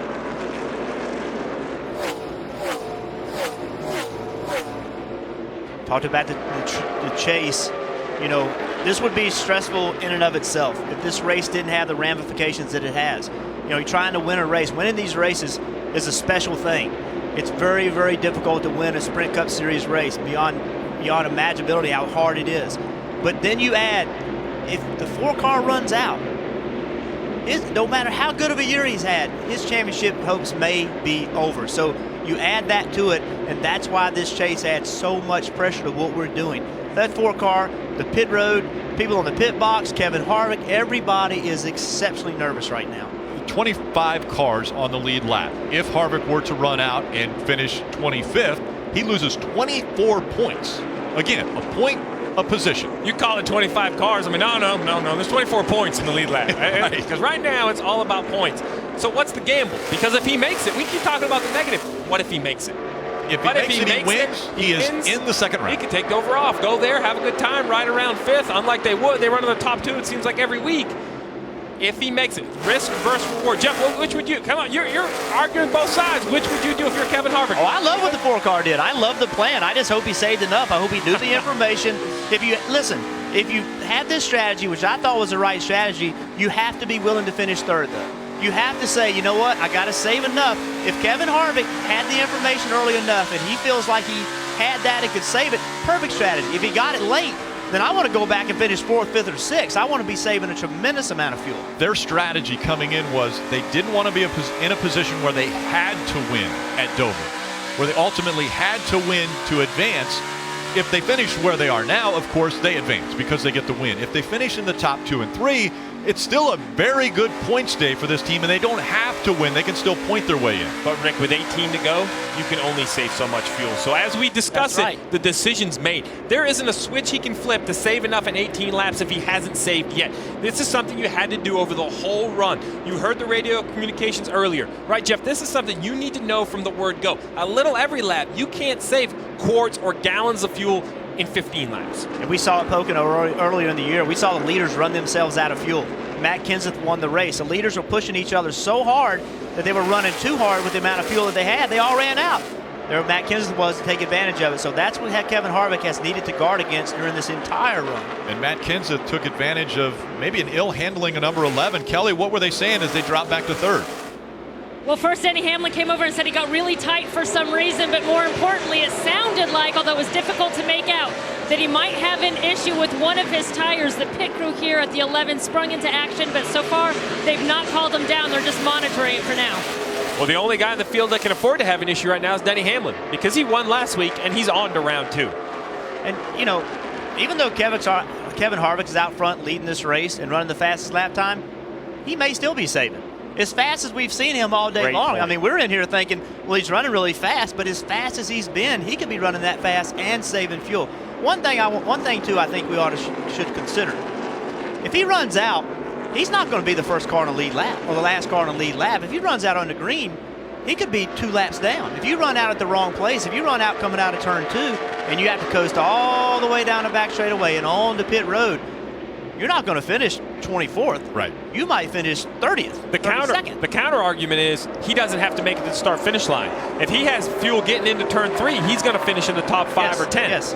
And guys, as I look at the numbers here, 74 plus 14 to go puts you at 88. The pit window, 82 to 88 laps. Although Childers said, guys, I don't think we're going to be, in our window. So maybe they weren't getting that good a gas mileage. And they had 6 laps of caution. You could save a lot of fuel. That could save you 2.5 to 3 laps. But remember at Watkins Glen, guys, he ran out of gas with a corner to go. It could come down that thing. But also, he made it farther than you and I ever dreamt he could, Jeff. So Kevin Harvick's proved he could do it. He proved he could save enough fuel. What Matt Kenseth's thinking right now is forget about the fuel. If I catch him and pass him, it's not going to matter if he makes it or not. I was Kevin Harvick's teammate for a long time, and one thing Kevin did for several years, in every single practice, he would go out and he would run and he would figure out how to save fuel.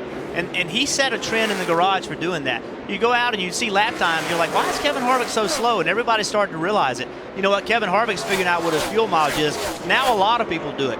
But all those years of understanding how to save fuel, that is a down payment on having a good day like you're possibly going to have today. 12. Good job, buddy. You're making him burn that gas. Good job. That is the 20 team telling him you're making him burn the gas. You're making him run hard. 12 laps to go when they get back to the line. 11 laps, Marty. And that was Chris Osborne saying that several times to Matt Kenseth on the radio. You're making him burn that gas. But to me, there's been shockingly little conversation on Kevin Harvick's radio about fuel. You guys all heard the one conversation about fuel. Other than that, Tim Fedewa did say one time, we need to save fuel. We mentioned that earlier when he went around Biffle. No conversation since then about fuel. So I'm wondering if they're happy with the numbers they're seeing from Kevin Harvick. Remember, again, they did this in practice yesterday, so they know the number they need to hit. Marty, I would imagine that's just they trust him. You know, they trust him to handle it. They don't feel like they need to tell him how to handle it, to remind him that he needs to handle it. They just trust him that he's going to do it. Guys, as we talk about the leader, continue to talk about who's going to win the race. Real quick, we talk about points and how you save points. Jimmy Johnson was the lucky dog just a little bit ago after a flat left front tire. He has fought back, currently running in the 8th position, and Brad Keselowski is 17th. That's what we talk about when we talk about points. You have to recover. The 48, they didn't want to run 8th. But just one caution ago, they were outside the lead lap in the 20s. A great recovery by the 48. This could be the race they circle that moves them forward into round 2. How about Brad Keselowski, who has fallen all the way back to 17th now? I think that's a great recovery, though. He was 25th after the penalty. So he battled back. I guess you should be saying he moved up to 17th, but after that restart penalty, he's all the way back to 17th. There for a while, he had fallen to 23rd, 24th in that range. So working himself back up to 17th with cars in front of him that he could go past, so he could still claw a top 15 out of this. Yeah, those are the recoveries people don't talk about, but those are a lot of points when it comes to the next round and the next round. Under 8 to go. The fuel watch is still on for the 4 of Kevin Harvick. Does he have enough gas, enough fuel to get all the way around 8 more times? That is the big question. Has he been saving fuel? I'm nervous for him. Matt Kenseth hopes he hasn't been saving enough fuel. I'm nervous for Matt Kenseth. This is what racing is all about. This is what we talk about. It doesn't have to be door-to-door banging fenders to have a great race. This right here is a chess match. It's a chess match while performing your task. Driving around New Hampshire Motor Speedway in sub 30 seconds lap, worrying about traffic, worrying about your brakes, worrying about fuels. These drivers have to be in complete control of the entire situation. They continue to work by some of the slower traffic. That is helping Kevin Harvick as he doesn't have that 20 of Matt Kenseth all over his back bumper still. Marty? Rick, remember when they pitted, we said he was 6 laps short. That's what Rodney Childers told him. We'll see how much fuel Kevin Harvick has saved here, but now 6 to go. So remember when they pitted, they were 6 laps short from making it to the end. We'll see how much Harvick has saved. We entered that window. Remember, we had a caution in between the time that he was on pit road and now. So there were a few laps under caution where you're able to save fuel there. It's not just the win. As Jeff pointed out, if they do run out of gas, win. If you take the white flag, that's going to save you a lot of points if you run out with 2 to go. So every ounce of fuel is going to matter. And I think everyone's on the edge of their seat right now wondering, can Kevin Harvick make it all the way? 5 to go. Matt Kenseth running second. Denny Hamlin third. Joey Logano fourth. Great day for Greg Biffle. An amazing run for Greg Biffle. He came onto pit road at lap 206, so he has to save fuel if he wants to hold on to that position. He has to go 6 laps farther than our leader, Kevin Harvick. And Kevin Harvick, we think, has saved fuel. We don't know if he saved enough. Has Greg Biffle saved enough? Can he hang on for a top 5, potentially top 10 finish? Nothing's ever easy, Steve, is it? I mean, here's a 4-car dominating the race. I mean, he's dominating, going to win it easy. Few cautions at the wrong time. Guess what? Now you have to manage fuel. You have all these things going on. That's why racing is so difficult and it's so hard to win these races. 3 laps to go. 3 miles of fuel is what he needs. Slow through the turns. Back to the gas. Down the backstretch. And he's out of gas. You just heard him. We ran out of gas. Not enough fuel saved. Kevin Harvick's going to come to pit road. Matt Kenseth out in front of the field now. Big points implications for the 4 team. They needed a great finish. They're on pit road and they're losing spots. And as you mentioned, points as every car goes by them. Now the question is, will the car refire? How much fuel did it run out? You see him putting fuel in, but it can't leave until it has fuel pressure. He's stalling, constantly wasting time. He does get it fired though. Going to rejoin, but going to be at least a lap down. And the lap down cars start at 23rd 88 of Dale Earnhardt Jr. also on pit road. The white flag is in the air one more time around. 41 of Kurt Busch could be out of gas. Matt Kenseth coming through the turns 1 and 2 down the back stretch he goes. Kenseth coming to pit road on lap 239, giving him enough fuel to go all the way to the checkered flag. Matt Kenseth trying to punch his ticket to the second round of the chase. Kenseth will win at New Hampshire. How about that? Good job, buddy. As we wait for the cars to cross the start-finish line, Hamlin, Logano. Biffle ends up 4th. He was 6 laps shorter as far as fuel than Kevin Harvick, but Harvick runs out. Biffle hangs on for a top 5. Carl Edwards, top 5. Jimmy Johnson, Jeff Gordon, Martin Truex Jr., Casey Kane, and Ryan Newman. Top 10 finishes. You see Kevin Harvick making his way back around through 3 and 4. We knew it was going to be close. It ended up being a little too short for Kevin Harvick, but worked out perfectly for Matt Kenseth.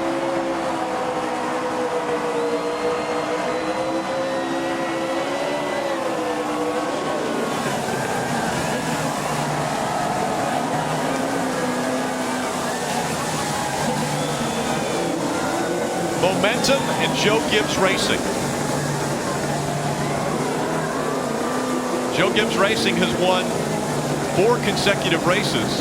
It wasn't with 4 different drivers. 13 wins in 2015. What an impressive list to join. With 8 races to go. A lot of time and a lot of momentum behind them.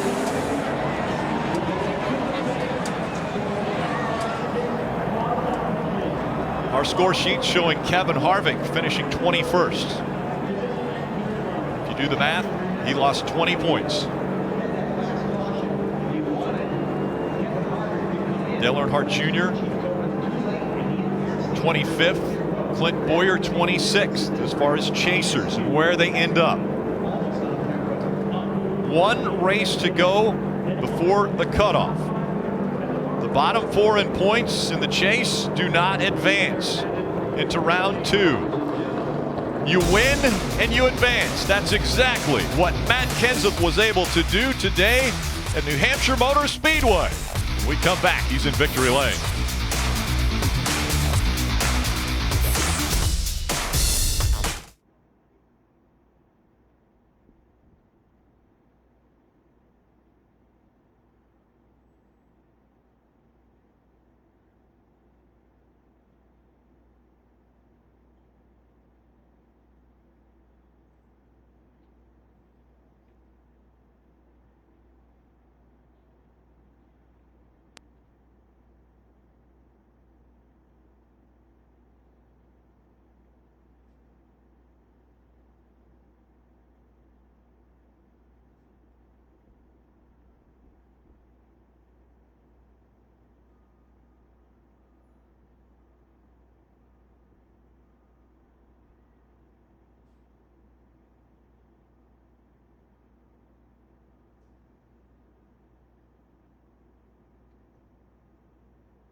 Welcome back to New Hampshire Motor Speedway. It didn't take long for Matt Kenseth to get to victory lane. Let's go there now. Mike Massaro. And Matt Kenseth just unbuckling right now. Just arrived in victory lane, getting himself out of that race car. Obviously a big celebration about to erupt down here as Matt Kenseth has now punched his ticket to round 2. And he may not have had the most dominant race car today, but he was definitely there to capitalize when Kevin Harvick ran out of fuel. When you saw that 4-car sputter, what were your thoughts? You know, we had to be there to win it. These Dollar General guys did a great job today. We didn't pit that one time. I was like, oh, and Jason's like, it's fine, relax. And then we made it to the front faster than we thought. I was giving Kevin everything I got. I thought he was going to beat us. He had a better car today, and I guess he was just a little short on fuel. So this is unbelievable. This feels unbelievable. So thanks, everybody. Thanks, Dollar General, DeWalt, Toyota, TRD, Gatorade, Citizen Watches, Wiley XS, and Reese's. I say it all the time, but we got great partners, and I really appreciate these guys a lot, and thank the Lord for putting me here, man. This is just this has been so much fun. What's it like now for you going to Dover knowing you're already advancing to round 2? It's funny, it doesn't change. I thought about it a little bit today, and I was like, we were running second to Kevin, third behind Denny. I was like, well, in this first round, if you get all top 10s, you're going to advance. And I'm like, man, forget that. You got to work and try to catch them and beat them. These things are just too hard to win. So we'll go there and bring our good stuff and try to run as good as we can next week and go on from there. Joe Gibbs Racing has now won the first 2 races here in round number 1. How would you describe the performance right now that we're seeing from JGR? Well, the thing about rolls and momentum, it can stop at any given moment, so you got to enjoy it while it's here. And, I've been enjoying driving this 20 car and working for Coach and Jason and this whole group. It's been awesome. I think we still got some more coming, so it feels good. I got a funny suspicion we do have more coming, Rick. Matt Kenseth in Victory Lane here in New Hampshire. And that was a lot of emotion out of Matt Kenseth. You don't see that type of celebration from that guy right there, but he is enjoying every minute of it. Moments ago, Dave Burns caught up with Brad Keselowski. Unofficially, Brad Keselowski picked up 13 positions as he ran there at the end, but that wasn't the big story, of course. Brad, describe your understanding of the penalty you received on the restart. Yeah, it's a pretty basic understanding, and it's an entertainment sport, not a fair sport. But we had a great car. The team on the Miller Lite Ford Penske team was really strong. I don't know if we would have been able to beat the 20 and 11. It looked like they probably had 4 tires, but like you said, heck of a rebound. Really proud of my guys to come back and get a top 12 out of that, without getting another yellow or catching under the brakes after the black flag. So, part of it. How do you believe this sets you up for Dover then? Not as well as I think could have, but not terribly. Brad Keselowski made up ground there at the end after having to go through with a pass-through penalty. The penalty came on the restart. We want to show you once again what took place. Brad Keselowski was second. Greg Biffle was the lead car. See, Biffle keeps his speed. It stays a steady 44 mile an hour all the way into the zone. Keselowski leaves before Biffle does. So I know that Keselowski's not happy with the call. Looks like Biffle slows down right here in the overhead, but we see by those speed icons, he kept his speed, and the 2 car left before that second line. So NASCAR got this right. So you're saying you agree? You agree with the call that was made by NASCAR? Okay, listen, what's difficult about this is they didn't make the call last week. Sure. Okay, that's what makes this difficult. But at the same time, all the drivers have been saying, look, we need you to make these calls. They made it this week. That was the right call. What Brad's going to say is you didn't make it last week, so why make it this week? And that is what makes it difficult. There's not much to add. He's absolutely right. The point is that there's been inconsistencies till now, but NASCAR has mentioned last week they added cameras, they added some things to help them make these calls. They didn't feel like they were as prepared as they needed to be to make some of these calls in past races. They have mentioned it, that if that continues, they're going to have to. Don't put us in a corner. Don't make us make a call. Today, I agree with NASCAR. I agree with Jeff Burton. I believe the 2 accelerated before. Now, he might have done it last week or 2 weeks ago, but it doesn't matter. In today's NASCAR, he accelerated first. He wasn't the leader. I agree with the call as well. And moments ago, Kelly Stavis caught up with Jimmy Johnson.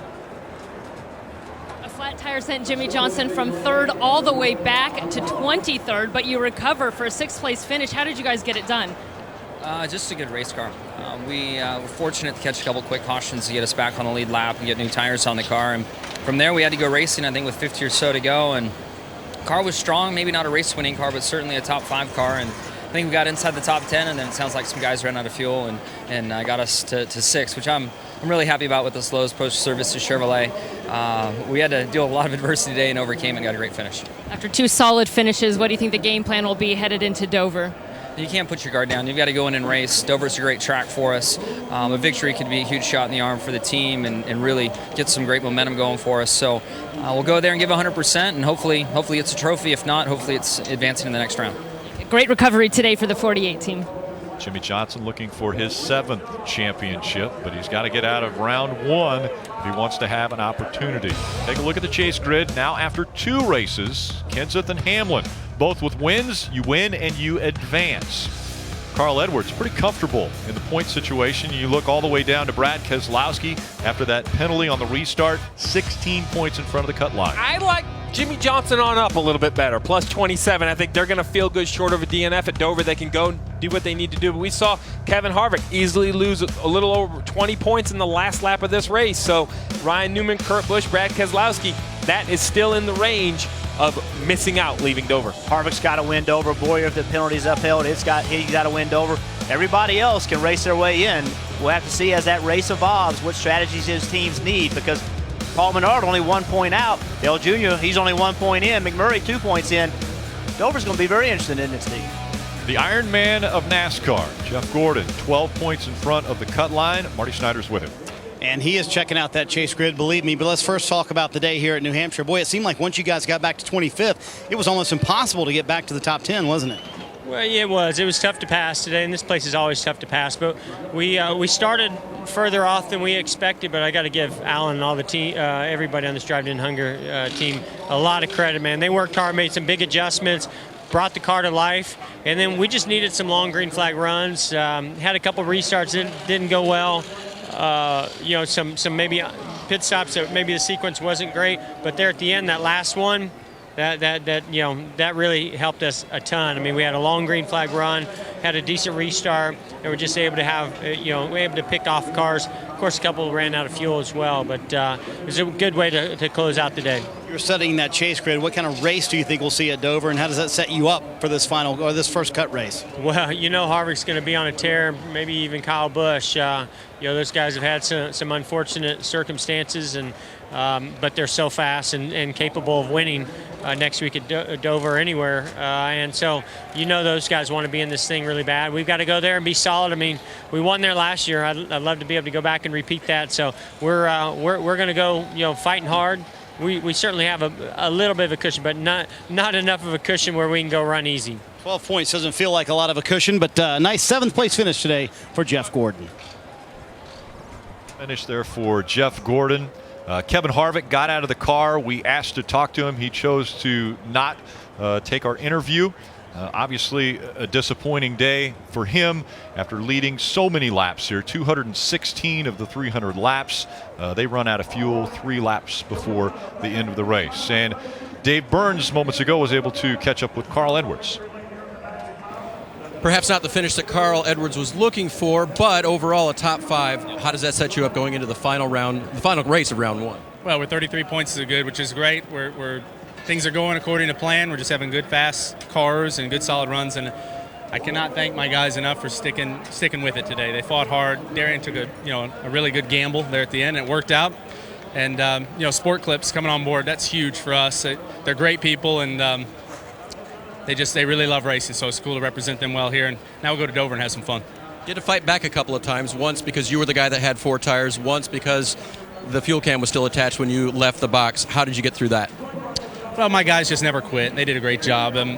Little things like that are going to happen when you're pushing it. My guys are the fastest on pit road. I mean, they've won us races. They put me up front, and I think in the end, we ended up right back where we were, so we recovered, right back where we deserved to be. So just a fun day. It's nice to qualify first and run well. Confidence from today's pole sitter, finishing 5th today. And a smile on his face as he gets that top 10 finish. We look at the unofficial results. Kenseth and Hamlin now not only 1 and 2 in this race, but also 1 and 2 as they will advance to round 2. Good runs by a lot of chase guys. But look at Greg Biffle in 4th and Casey Kane in 9th. 2 guys trying to spoil the party for the chase drivers. You see here on page 2, Tony Stewart, 11th. That's a guy that needed a good shot in the arm. Brad Keselowski, you can't say enough about that recovery to get to 12th. And then even Jay McMurray, Paul McNard, these are guys that were running a little bit behind at the start of the race, fought hard to still end up in the top 15. 21st through 30th. See Chasers Kevin Harvick after running out of fuel. Dale Earnhardt Jr. also out of fuel. Clint Boyer finishing 26th, 2 laps down. You have to go back even further before you see Kyle Busch's name. Got into the wall, the right front tire went down. They had damage, were in the garage for 38 laps before they were able to get back out on track. But they made up about 5 spots, 5 positions by coming back out on the track. And every point is very important as we look at the Chase grid through 2 races. Only 1 race to go before we advance to round 2. And the point situation, if we just mentioned Kyle Busch, he's 13th. He's 1 point behind Dale Earnhardt Jr., who's right there on the cut line. Yeah, it's going to get really tight and over. Any mistakes at all, you'll be knocked out. But how about Matt Kenseth? Let's don't, he won the race. I feel like we're not talking about him enough. But, he is a championship caliber driver driving exceptionally fast race cars. Matt Kenseth is going to be very hard to beat for this championship. What have we learned in the last 2 weeks? It's 400 laps at Dover. I wouldn't turn it off at lap 395 because points change a lot in the last 5 laps of both race 1 and now race 2 of this first round of the Chase. And next Sunday, the NASCAR playoffs first elimination race, live from Dover International Speedway. Sprint Cup Series racing from the Monster Mile, all starting at 1:30 p.m. Eastern. Saturday, it's going to be Xfinity Series racing, the Hisense 200, beginning at 3 p.m. Eastern. Coming up, more post-race coverage from New Hampshire with Chris Devoda, Kyle Petty, and Brian Vickers. This copyrighted telecast may not be reproduced, retransmitted, or used in any form without the authorized written consent of NASCAR Broadcasting. NASCAR would like to thank all of our loyal fans for your continued support, and we hope you enjoyed today's broadcast.